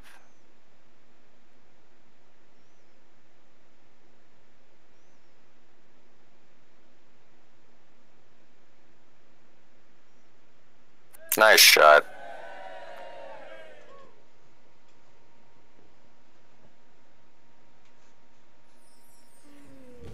So if one of these guys moves away from Yaka, does he get a bite of opportunity?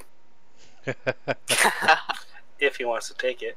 And right now, because of his damage, he only does 1d2 instead of 1d4 points of damage. They didn't even give him a damage action. He's too friendly. I think Yaka mainly existed just for this room. And he never said anything. We could always, it would always be great if we could like put a a haft underneath, hook it up underneath his head, and I'd have like a skull-headed mace that talks.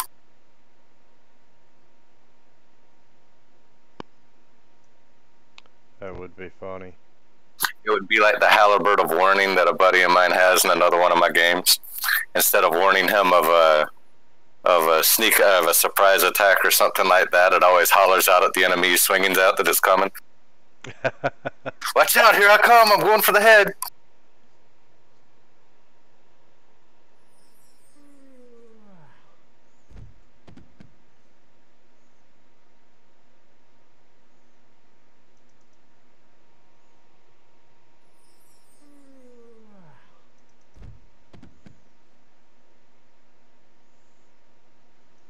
Hey man, don't leave me alone.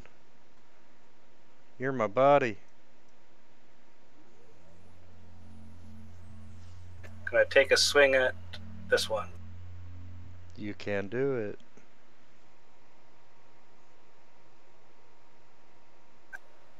Woohoo! And I think that's my turn. Really? Okay. You gave it your best.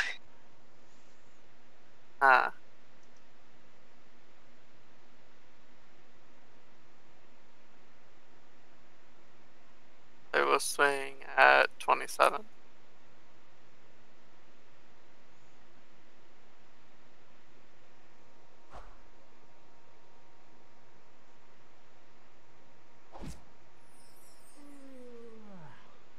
Take my second swing to 41.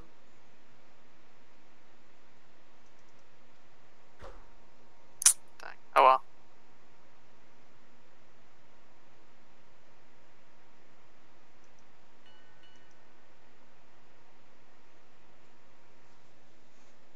Okay.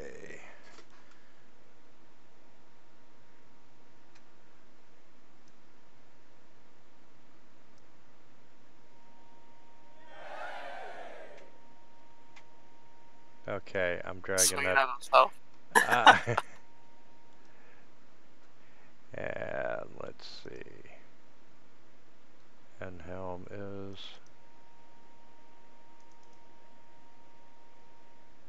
both of them missed.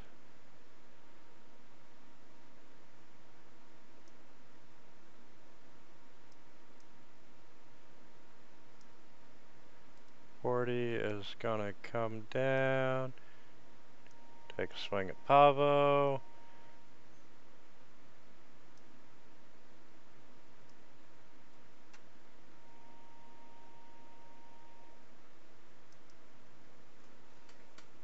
Alright, I'm going to stay target on Terracotta Warrior 36. Gonna kill him this time. Probably. Fire my crossbow. Say hit. And then I change my target to 40. Fire again. Say hit. I'm sneaking this one.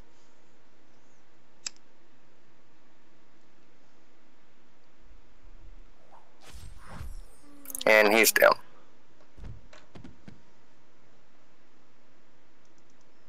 Alrighty, so I'll just fire on...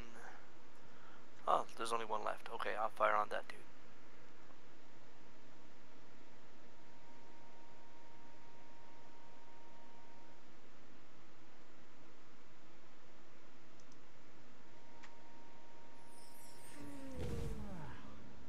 That's it.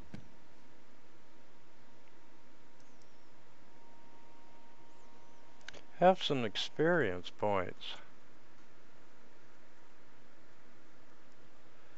Little Dang, we got more experience points for putting coins into slots and fighting these guys.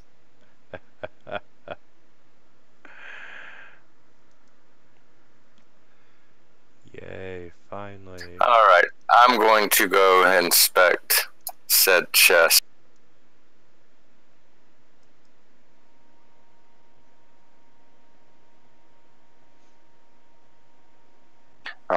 next to you just in case. We can always put you in the chest, and, you know, I heard about this elf that kept pushing buttons while, you know, another one of y'all's party was in a chest. Is that what this dust is about? Okay, you want to roll your check on the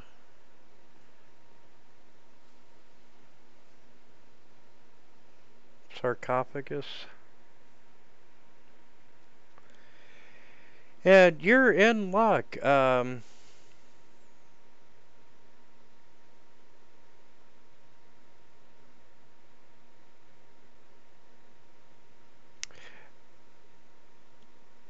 You're not finding any traps on the outside.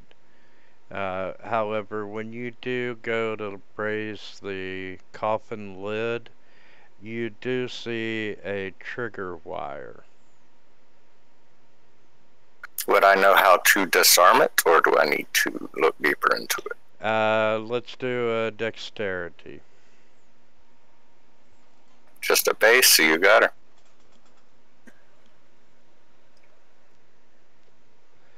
And you do manage to cut the trigger wire, and you can see that the other end of the trigger wire goes to a music box.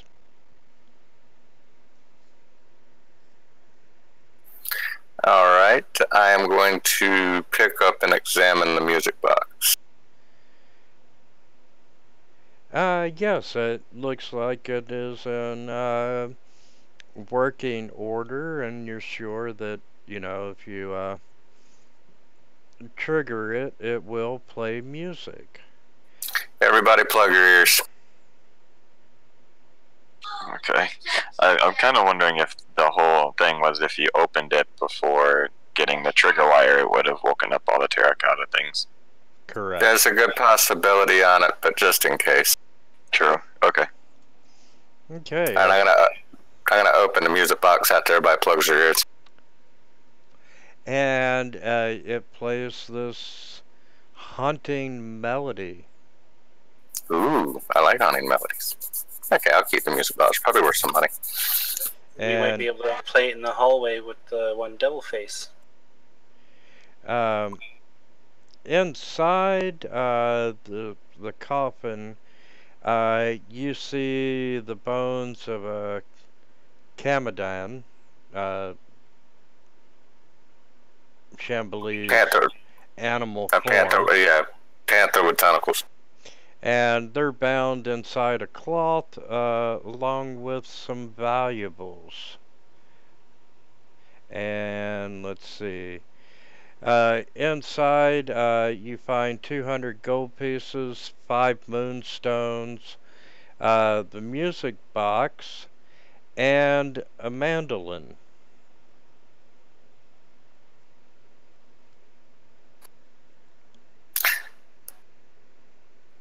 Alright, well, I'll collect up everything. As you're grabbing the mandolin, it does feel magical, and you see 6 shadowy serpents slithering out of the mandolin, and they coil around your body, and you hear a voice in your a purring voice in your mind say, "I am not your enemy." So let's roll that charisma check again. Sure you want it to be charisma? I am a dwarf. Wow. Get a +3 on it if it helps. Well, +2, but that puts me at 20. Check. Never mind.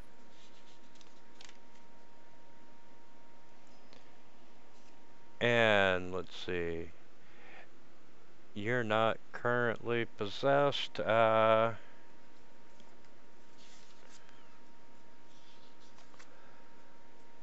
me find that DC real quick.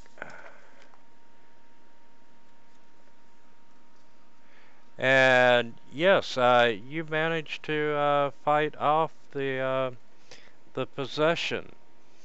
And yeah, they don't want to possess a dwarf. the mandolin itself is Instrument of the Bards. And I'm going to drag all that over to the party sheet.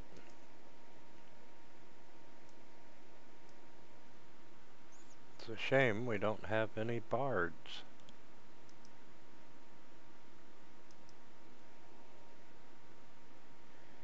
And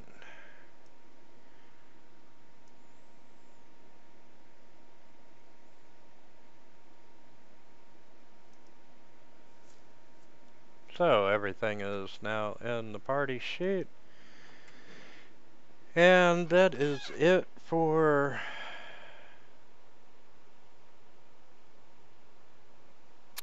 Would that be the Moon Shea harp that got put in there? no. Let me make sure it did go in.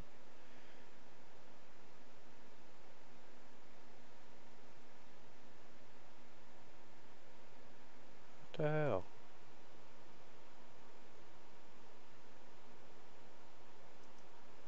There's like 5 unidentified items, by the way, in the party sheet. I hate that crap.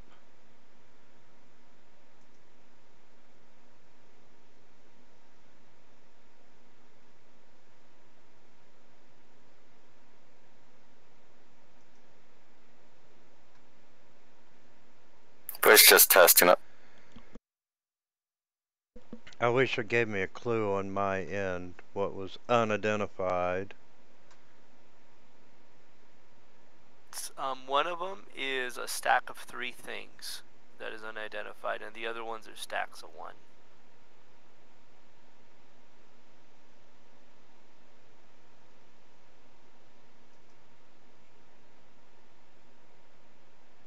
Indeed.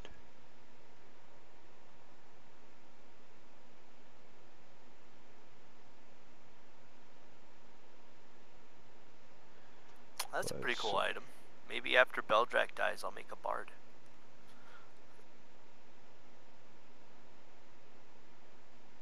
Yeah, it's a candlelit mandolin.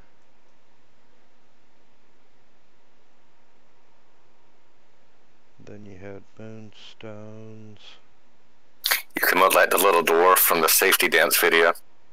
So actually, we can use it if we're not a bard, but we have to succeed on a saving throw or take damage. As a creature attempts to play the instrument without being attuned, must succeed on a saving throw or take 2d4 psychic damage.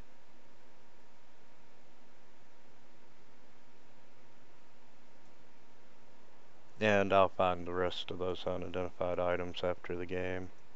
No worries, no worries.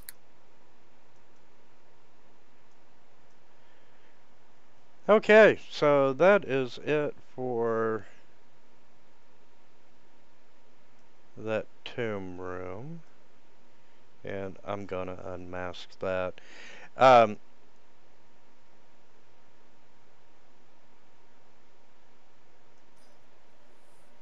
Shall we try and take a rest here? It's kind of an enclosed space. Be a little difficult to get to it. Like, really difficult.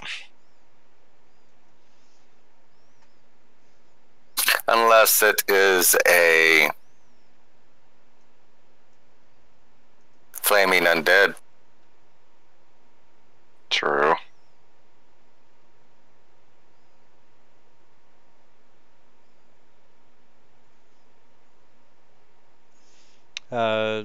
You want I to? like oysters. We doing short or long one? Let's go for a long one. Yes, please.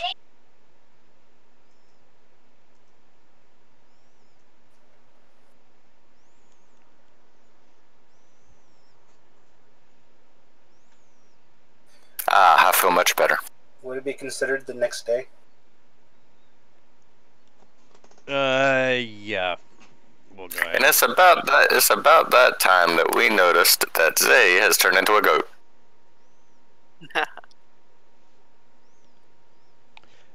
No kidding. And it's funny, he was on Discord right before the game. Let's see Oh, what... it's okay. He's not hurting me. Okay, and you managed to find a set of secret doors that brings you back out into the passageway. Woohoo! Sweet. And naturally, Yaka's there with you. Naturally. All half of him.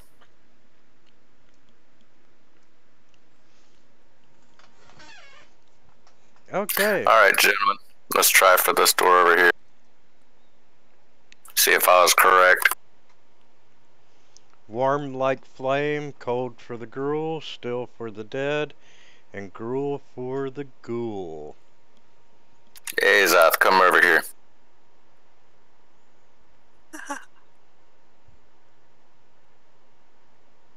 Wait, why? I'm gonna stab you in the arm, and then, you know, what are there, like, any type of... What are those two items sticking out the wall is a better question. Yeah, they're bronze sculptures, each the head and neck of a serpent, with their fangs bared. Yeah, just stab your arm on the fangs of both of them, and just let some blood trickle down. Come on, you can do it. We got a clear kill heal you, I promise. I don't know. Hell, you can heal yourself now. That's true. See, what better reason? I can't heal myself. Be better if you did it. Fine, I'll do it. Besides, you have a protection versus poison. I'm only resistant to it. If those pet fangs are poisoned, better you do it.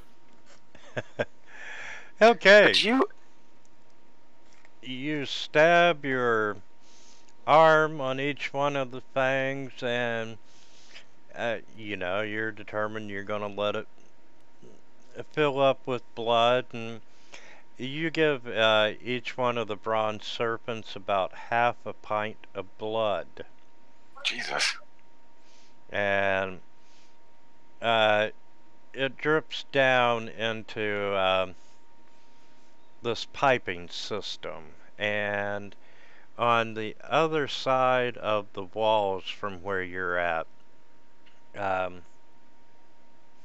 you can hear something slurping the blood.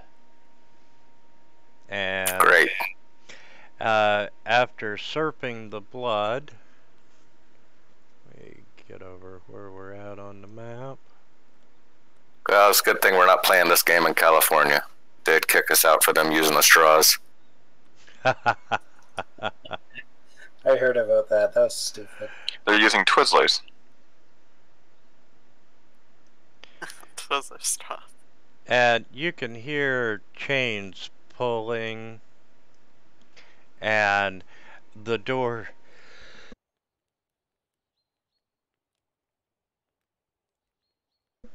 excuse me. You hear chains pulling, and the door does indeed rise. And you can see it enters a much larger room. You see a vaulted chamber. There's a 10-foot deep sunken floor surrounded by ledges without railings. You see alcoves along the ledges, holding painted wooden statues of hornet-headed humanoid warriors. And each warrior is wearing a grass skirt and clutching a spear.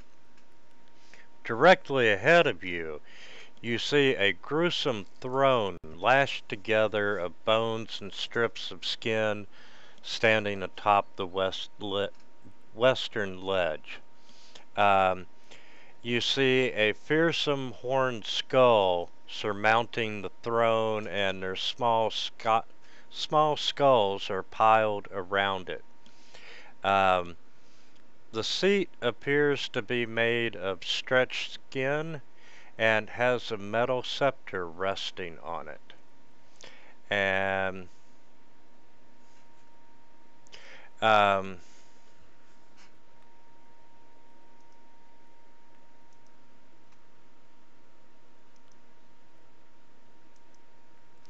and down in the bottom of the pit, you can see 3 gaunt humanoid figures wearing dusty robes, and they've got cobwebs on them, and their eyes and their mouths are stitched shut. But they have paintbrushes and clay pots of pigments, and they're painting the walls and pillars with these grim, poorly rendered illustrations.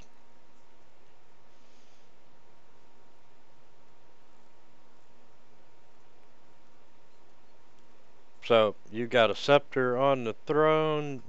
You've got 3 blind and mute painters down below.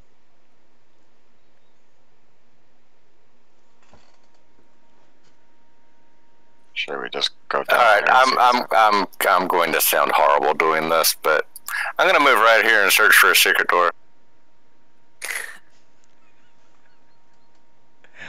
You know, you find a secret door. It's not locked, it's not trapped, and it leads to the stairwell, the hidden stairwell that the employees would use. Excellent, look at this. It's an employee entrance. I wonder if they got an employee's bathroom back here. Actually, I'm going to go and inspect these statues.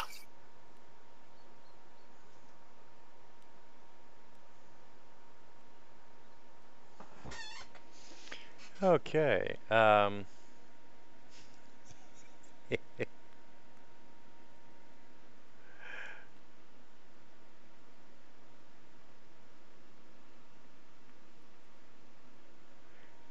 oh, one other thing.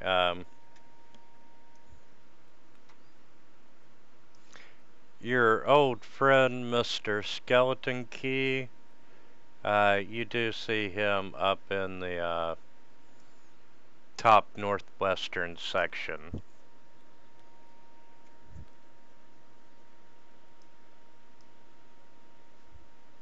I'll take care of this. Just don't fall into the pit. And the statues themselves,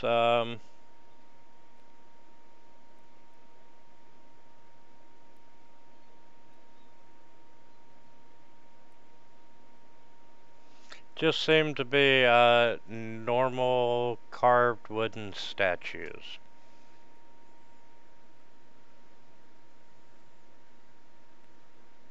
Carved wooden statues?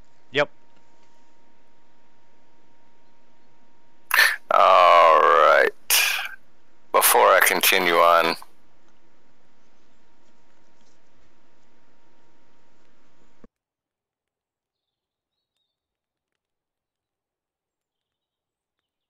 alright, I'm going to move up and examine the chair.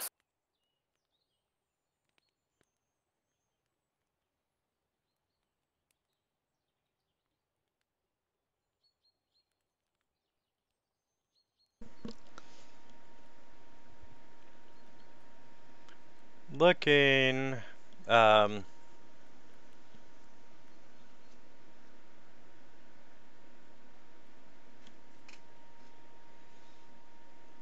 yeah, the chair itself is, you know, you do indeed see that it wasn't lying. It is, made out of skin and bone. The scepter on the throne, is made out of solid iron, and it has an adamantine head.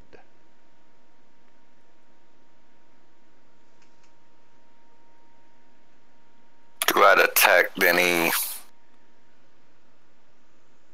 magic off of it? No, you're not detecting any magic.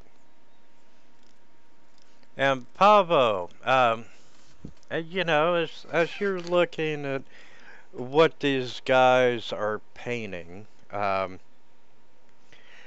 you can see a scene that looks very familiar of a guy who has stuck his head into one of the green devil heads.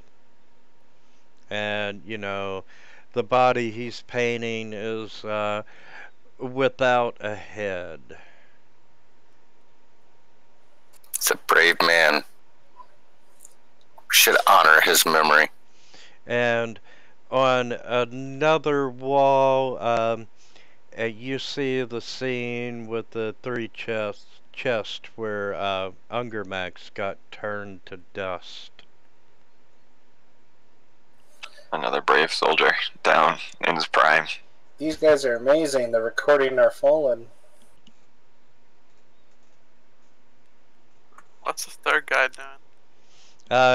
He's painting, and you know, as you're looking around at all the fresh paintings, they are all from your adventures here in the tomb.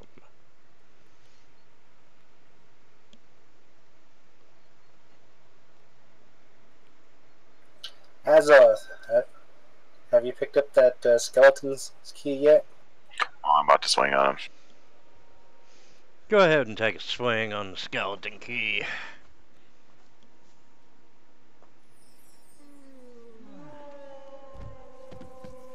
And you have another skeleton key.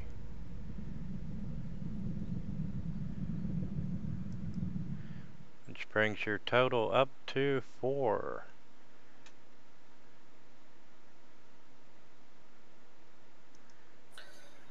Well, I don't think these 3 are doing us any harm. Shall we go check out this stairwell? Sure. I've only checked out half the room, so I want to continue looking and check out these statues and see if I notice anything. Also, is anybody going to grab the hammer, or are we just going to leave it there? I'm not detecting any magic off of it, but I'll go back and pick it up in a minute.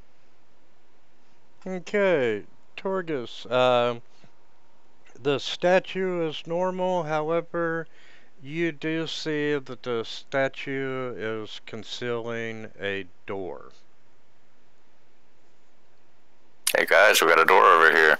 I'm gonna pick up that mace real quick. Woogie.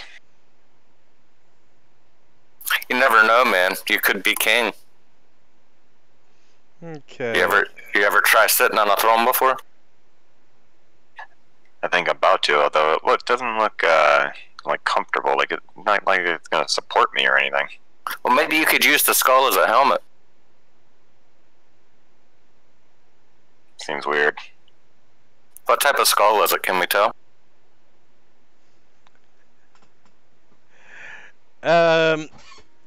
Yeah, you can tell,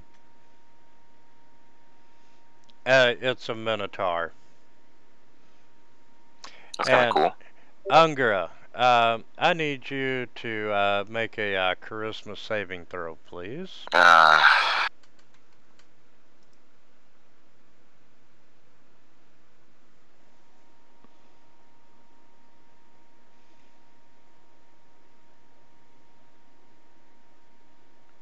You made it by 1, and I wanted you to miss it by 2. Good thing I have +1 charisma save. As you are grabbing the mace, you just feel this uncontrollable rage start to come over you. And you're able to fight it off, and you return back to your calm everyday self. Except now you have a scepter.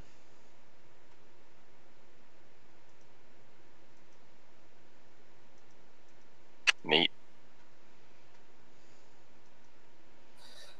Does that scepter look like it does any damage?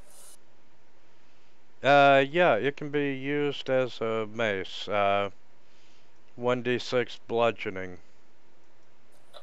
Ah, so a normal mace. Actually, this one has not really a name, but it is the Scepter of Acererak. Ooh. Do we know that name? That's the lich that runs this place. We know the name. We don't exactly know who he is. Unless, we're talking out of character, under which case you're talking about one of the most powerful forces in the realms. Yeah, at most you might know rumors. Because every NPC that talked about him, you guys were not in the group at that time. Alright, I'm going to check the door in front of me for traps.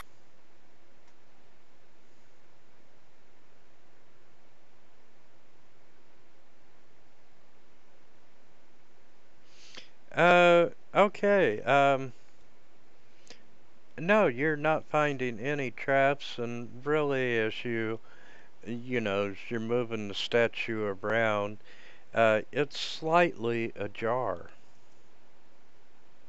I thought it was a door. It's a good one. Okay, you get disadvantage for the next 5 games. Oh god, this room looks Hey, if you look at the picture around Azoth on Discord, that's exactly what you'd look like with that Minotaur skull on your head. That's true. I like it. Did you get the skull? Yeah, I'll put it on and I'll sit in the throne and see what happens. You're braver than I am.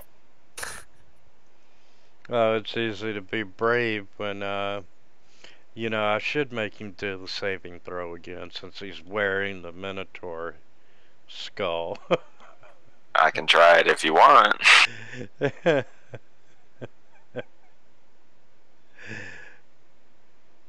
Uh-oh. Wait, I want to redo.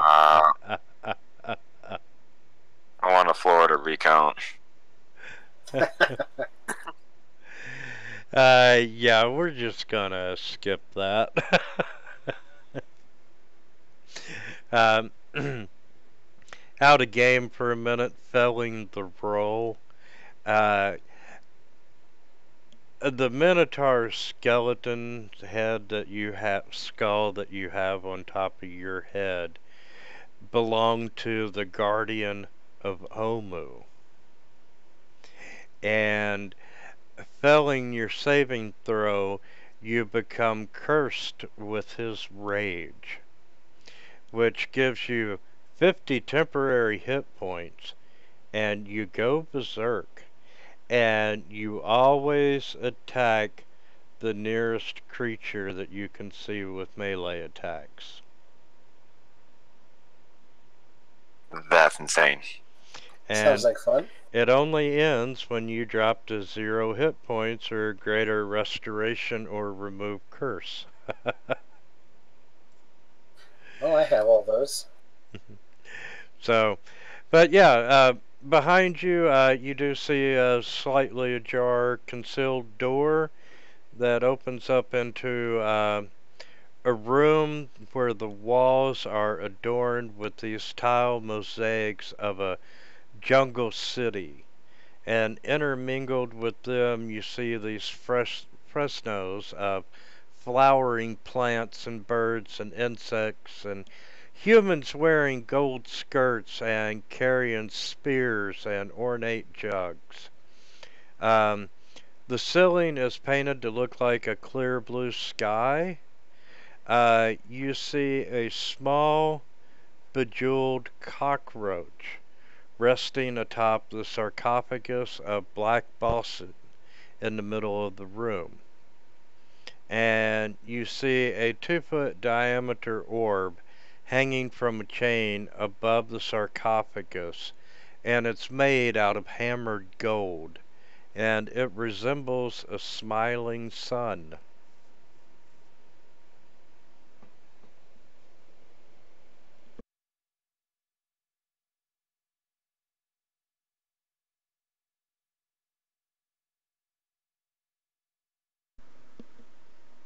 I step in and examine the sarcophagus.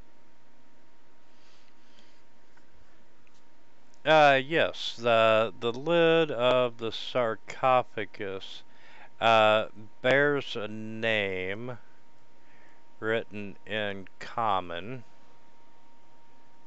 Napaka, and you can see that the lid of the sarcophagus has been sealed with strips of melted lead.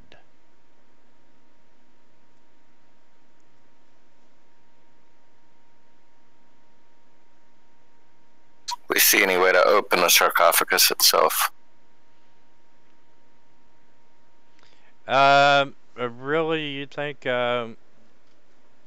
just a crowbar would be able to get you past the lead? And see if I got one. You should, because Max had one. Yeah, that's right. We got one in the party inventory. All right, so one in my pack if you want. let's crowbar this bad boy open.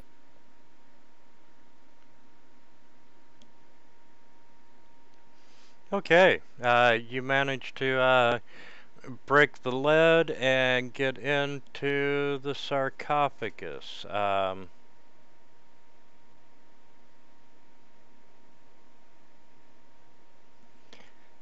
You can see a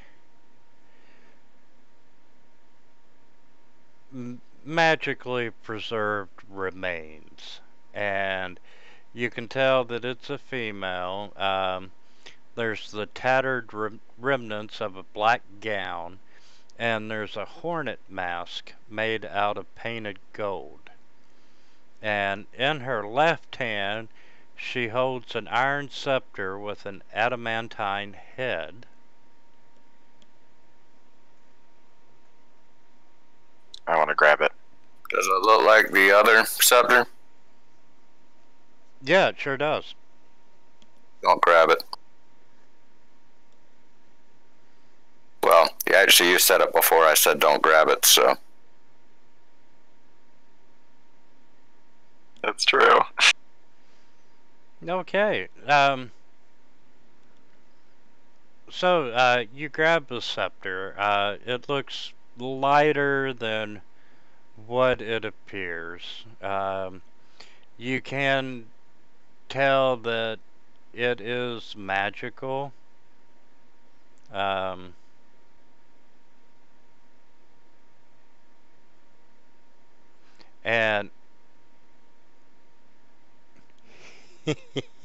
sorry. As you're removing the scepter from the queen's hands, or from the corpse opens its mouth in a wide yawn, and this black gas comes out of it, and it fills the room, and I need you and Torgus to make a Constitution saving throw, please. Oh, that's not good. If it is a disease. I don't think it is.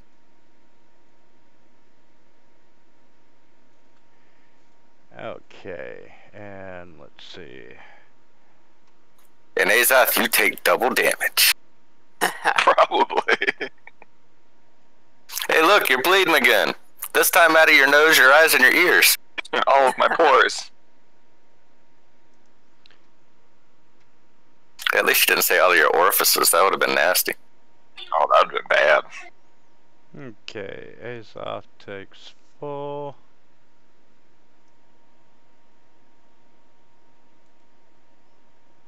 What type of stuff is this? And this black gas is causing necrotic damage. Is it a poison though, or that's more of what I need to know? Because if it's a poison, then I won't take any damage.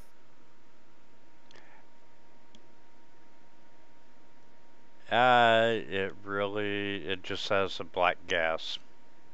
Alright. We'll say necrotic. It is a form of acid. That works for me. So anyway, you know, you feel yourself taking damage from this, and the gas dissipates, and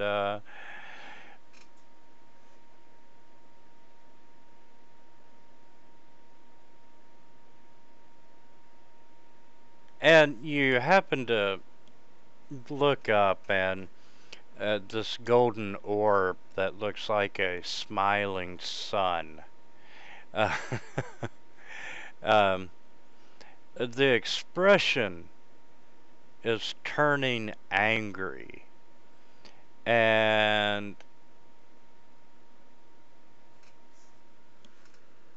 where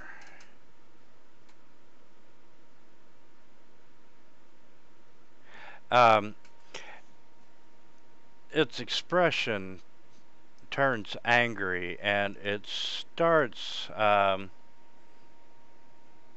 emitting rays of searing light.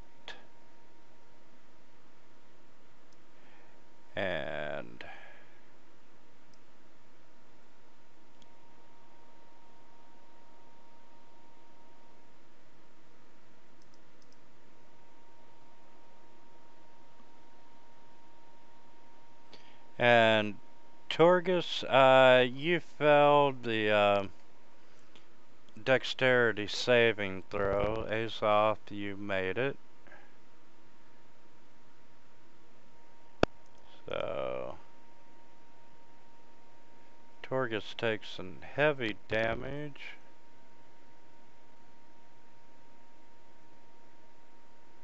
And Azoth takes none. Alright. So yeah, You're never allowed to come into any place that could possibly have a trap with me ever again. Duly noted.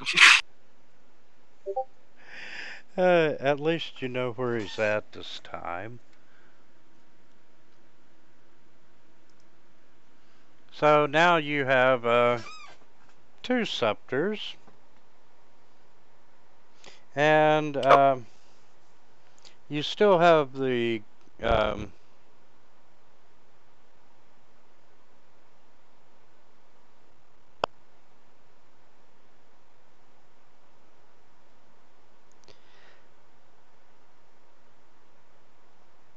yeah, you still have the let's see, parcel contents.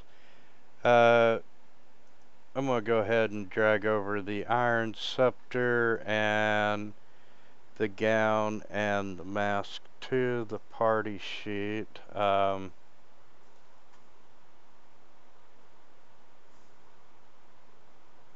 don't think any of you all would have the knowledge necessary to know who she is. A history check?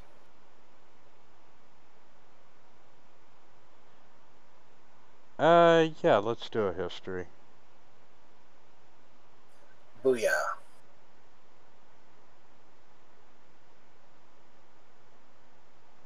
I'm going to give it to you. You know that she is, the symbology and so forth, you are able to determine that she is the former queen of Omu.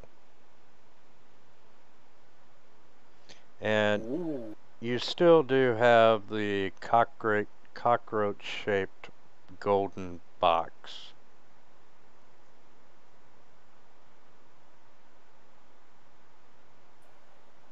Cockroach-shaped golden box? Who has that? It was on top of the lid of the sarcophagus. So I wouldn't open it. Or at least leave the room before you do. I can't afford to open anything right now. If something breathes on me, I'm gonna die. I'll help you. No. Don't worry. It's my fault. I'm gonna go to the Paladin that can actually heal me. Hey, I got 45 health on laying hands. I can just give it to you. I got 1 hit point. And I have Aura And I'm Vitality. letting you, and right now is as close as this dwarf's ever going to get to killing a paladin. Oh yeah, I did just forget that my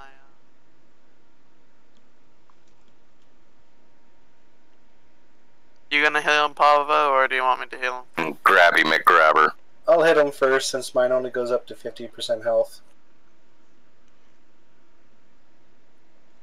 I can use one of my 3rd level spell slots. I'll be right back. Felt safer standing beside Unger Max. At least he couldn't do anything. I felt safer when you were cursed. That's right. Because at least if I was cursed, I was doing it back to myself. You can go heal Azoth. I got myself. It's fine. Yeah, heal yourself. Well, mine lasts for a minute, so I can heal him and then walk over and heal him. I can heal both of you. Thank you, gentlemen, for the hills.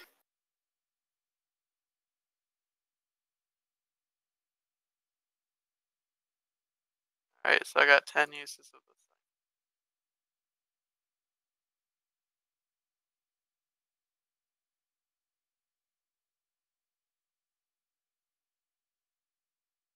It's times like that I really miss evasion. Wow, you're killing it. Sorry there we go. What are you at right now? 14. I am about 1 of 74. Okay. How many uses is that? 1, 2, 3, 4. Yeah, I started hitting Azoth with it, because he's about 50%.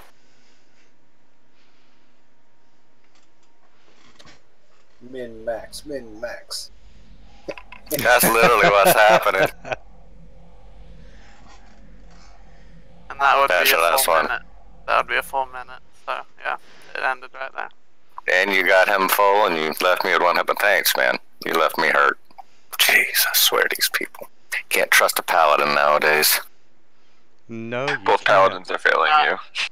No. You can't trust. What oath are you?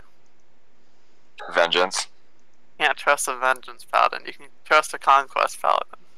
Is it my turn? Okay, y'all are considered melee. I got a sneak attack. No, I'm just kidding. Okay, we have the cockroach-shaped box. Who's going to examine it? I'll do it.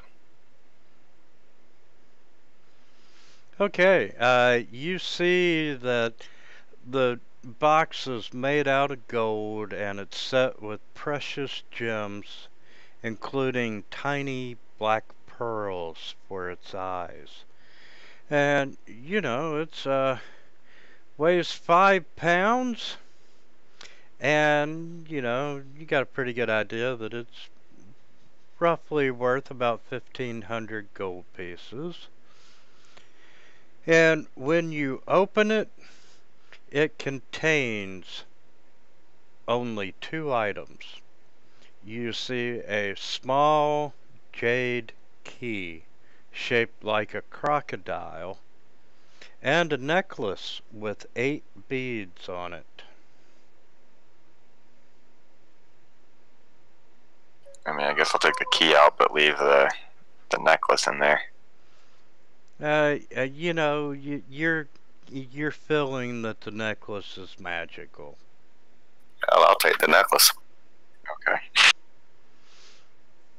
Okay, and looking at the necklace, you notice that it is a necklace of fireballs. Look at this, guys. I got fireballs. Okay, walking away from that one. Thank God.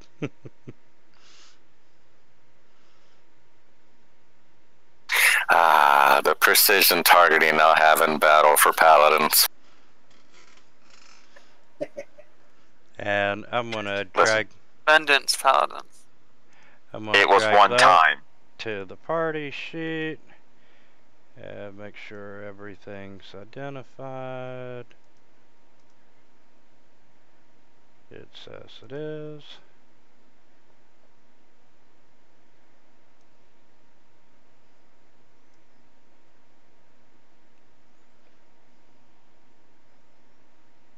But you know, you didn't die, so I think in the end we still kind of made out all right.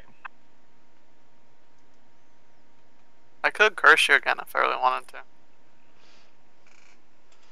to. Okay, there's some gold passed out. And Torgus, you have the necklace of fireballs.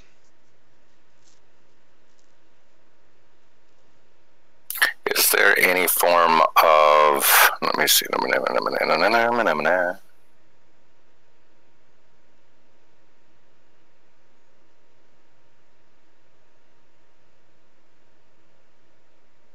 Why don't you test one out on all these guys down here? Oh, They're wait, not doing don't do that. anything.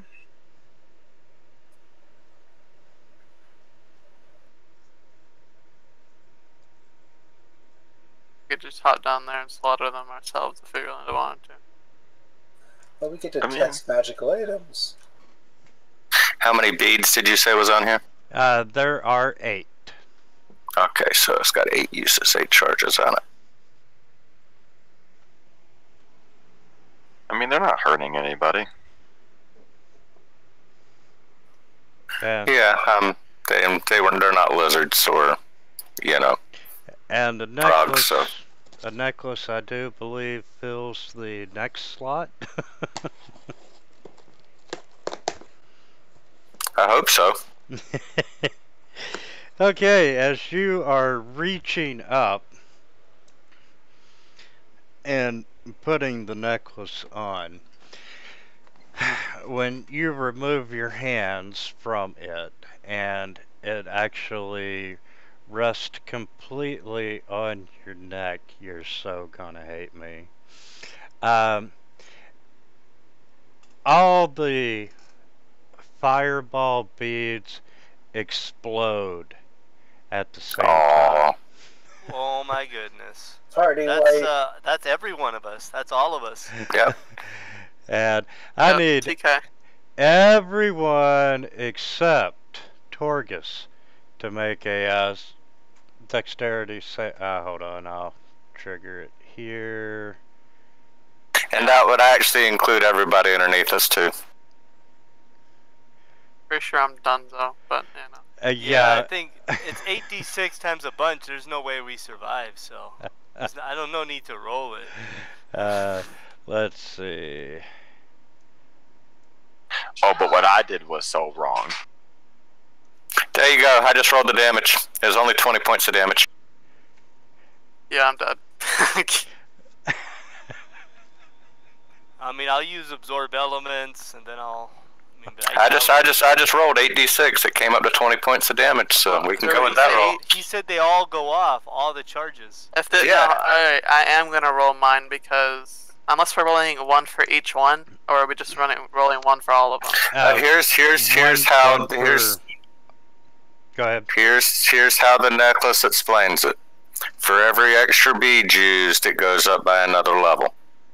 Oh, that's not bad. Okay, we survive. Starting as a 3rd level spell.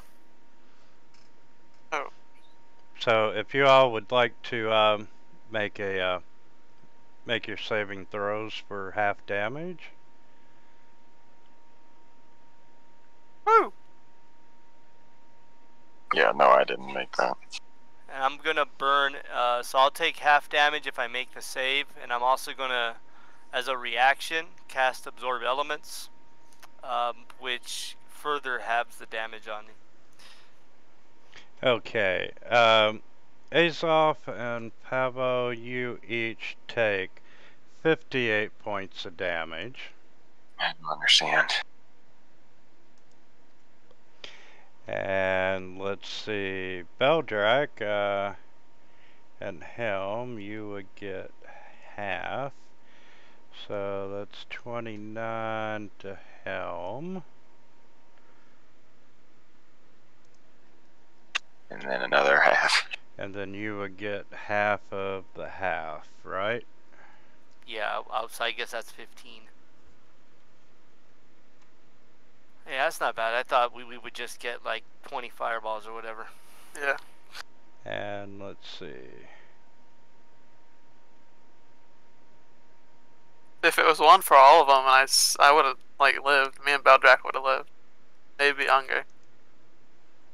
And damn, Torgus is still alive.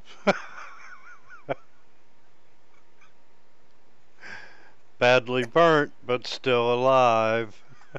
Torgus didn't take any damage. I've already been fully healed. I didn't take any damage from that. So, blind artist down there, is he alive? No, the 3 blind artists are dead. They didn't know what hit them. They went quietly.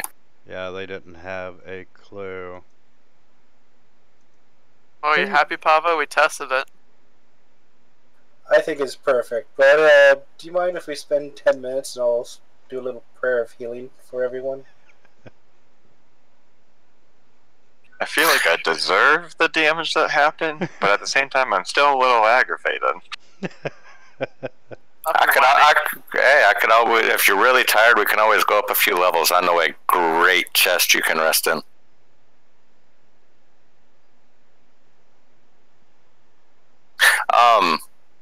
Beldrak, you don't have identify at all, do you? No. Okay, I didn't know if you did or not, because it can be cast as a ritual. I didn't know if you did. It can only be cast as a ritual by folks that get ritual magic. Well, it would depend on which path of warlock you went down as well, because I know there's a ritual path for them too. Yeah, if I had the book path. Yeah, that's it. I'd be able to do it. Sorry, guys, my hand slipped. That was not as strong as I was hoping it would be. Yeah, I was kind of hoping at least got one of you. Well, like I said, I have a lay on hands. I can just give to either you or Torgus there. Get Paavo.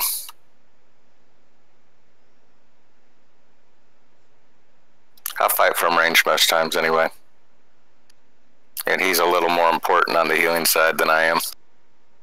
I could burn my last 3rd level. If we... That's it. I'll be alright. I can use 3rd level, then use my Pearl of Power to recover my spell slot. I will do that.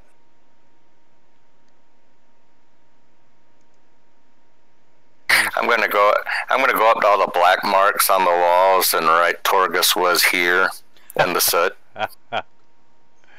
And the sad part is you get 0 experience points. Yeah, no, if I would have killed one of these slobs, you know, I would have had plenty of experience. So make sure you delete the necklace of fireballs from your inventory. Oh heck no! I'm gonna keep the chain of no balls.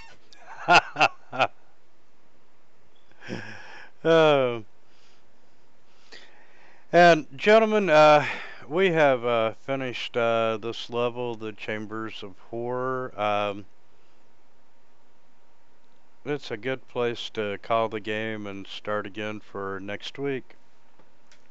Sounds good, buddy. Thank you. All right. Yeah, next. You weren't here when we were talking about it earlier, Rags, but the next level actually has rotating rooms. Cool. Unfortunately, I will not be here next week. I have to work a double next Sunday, so I'm out for... I basically go in at 11 and I won't get home until probably about 9 o'clock at night, so... Okay. I'll make a note. I will be here, though. I don't have to work Sunday.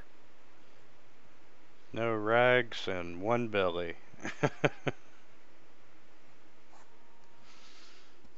All right. Thank you for a wonderful game, and we will see you all next week, except for Rags. And All thank right, you so- guys. Sorry I hit you all with fireball. It's alright, I got you with black smoke, so I guess we're even. Actually, no, you still owe me a death, but you're one up on me. I killed you. You haven't killed me yet. True. He almost did. Alright, guys, so thank you, and I will see y'all the week after next. Or some of y'all, I will see others some other times. Oh, Unger, step down to just hang out in here for a minute. Okay. You guys have a good week. You all do the same. We'll see you then.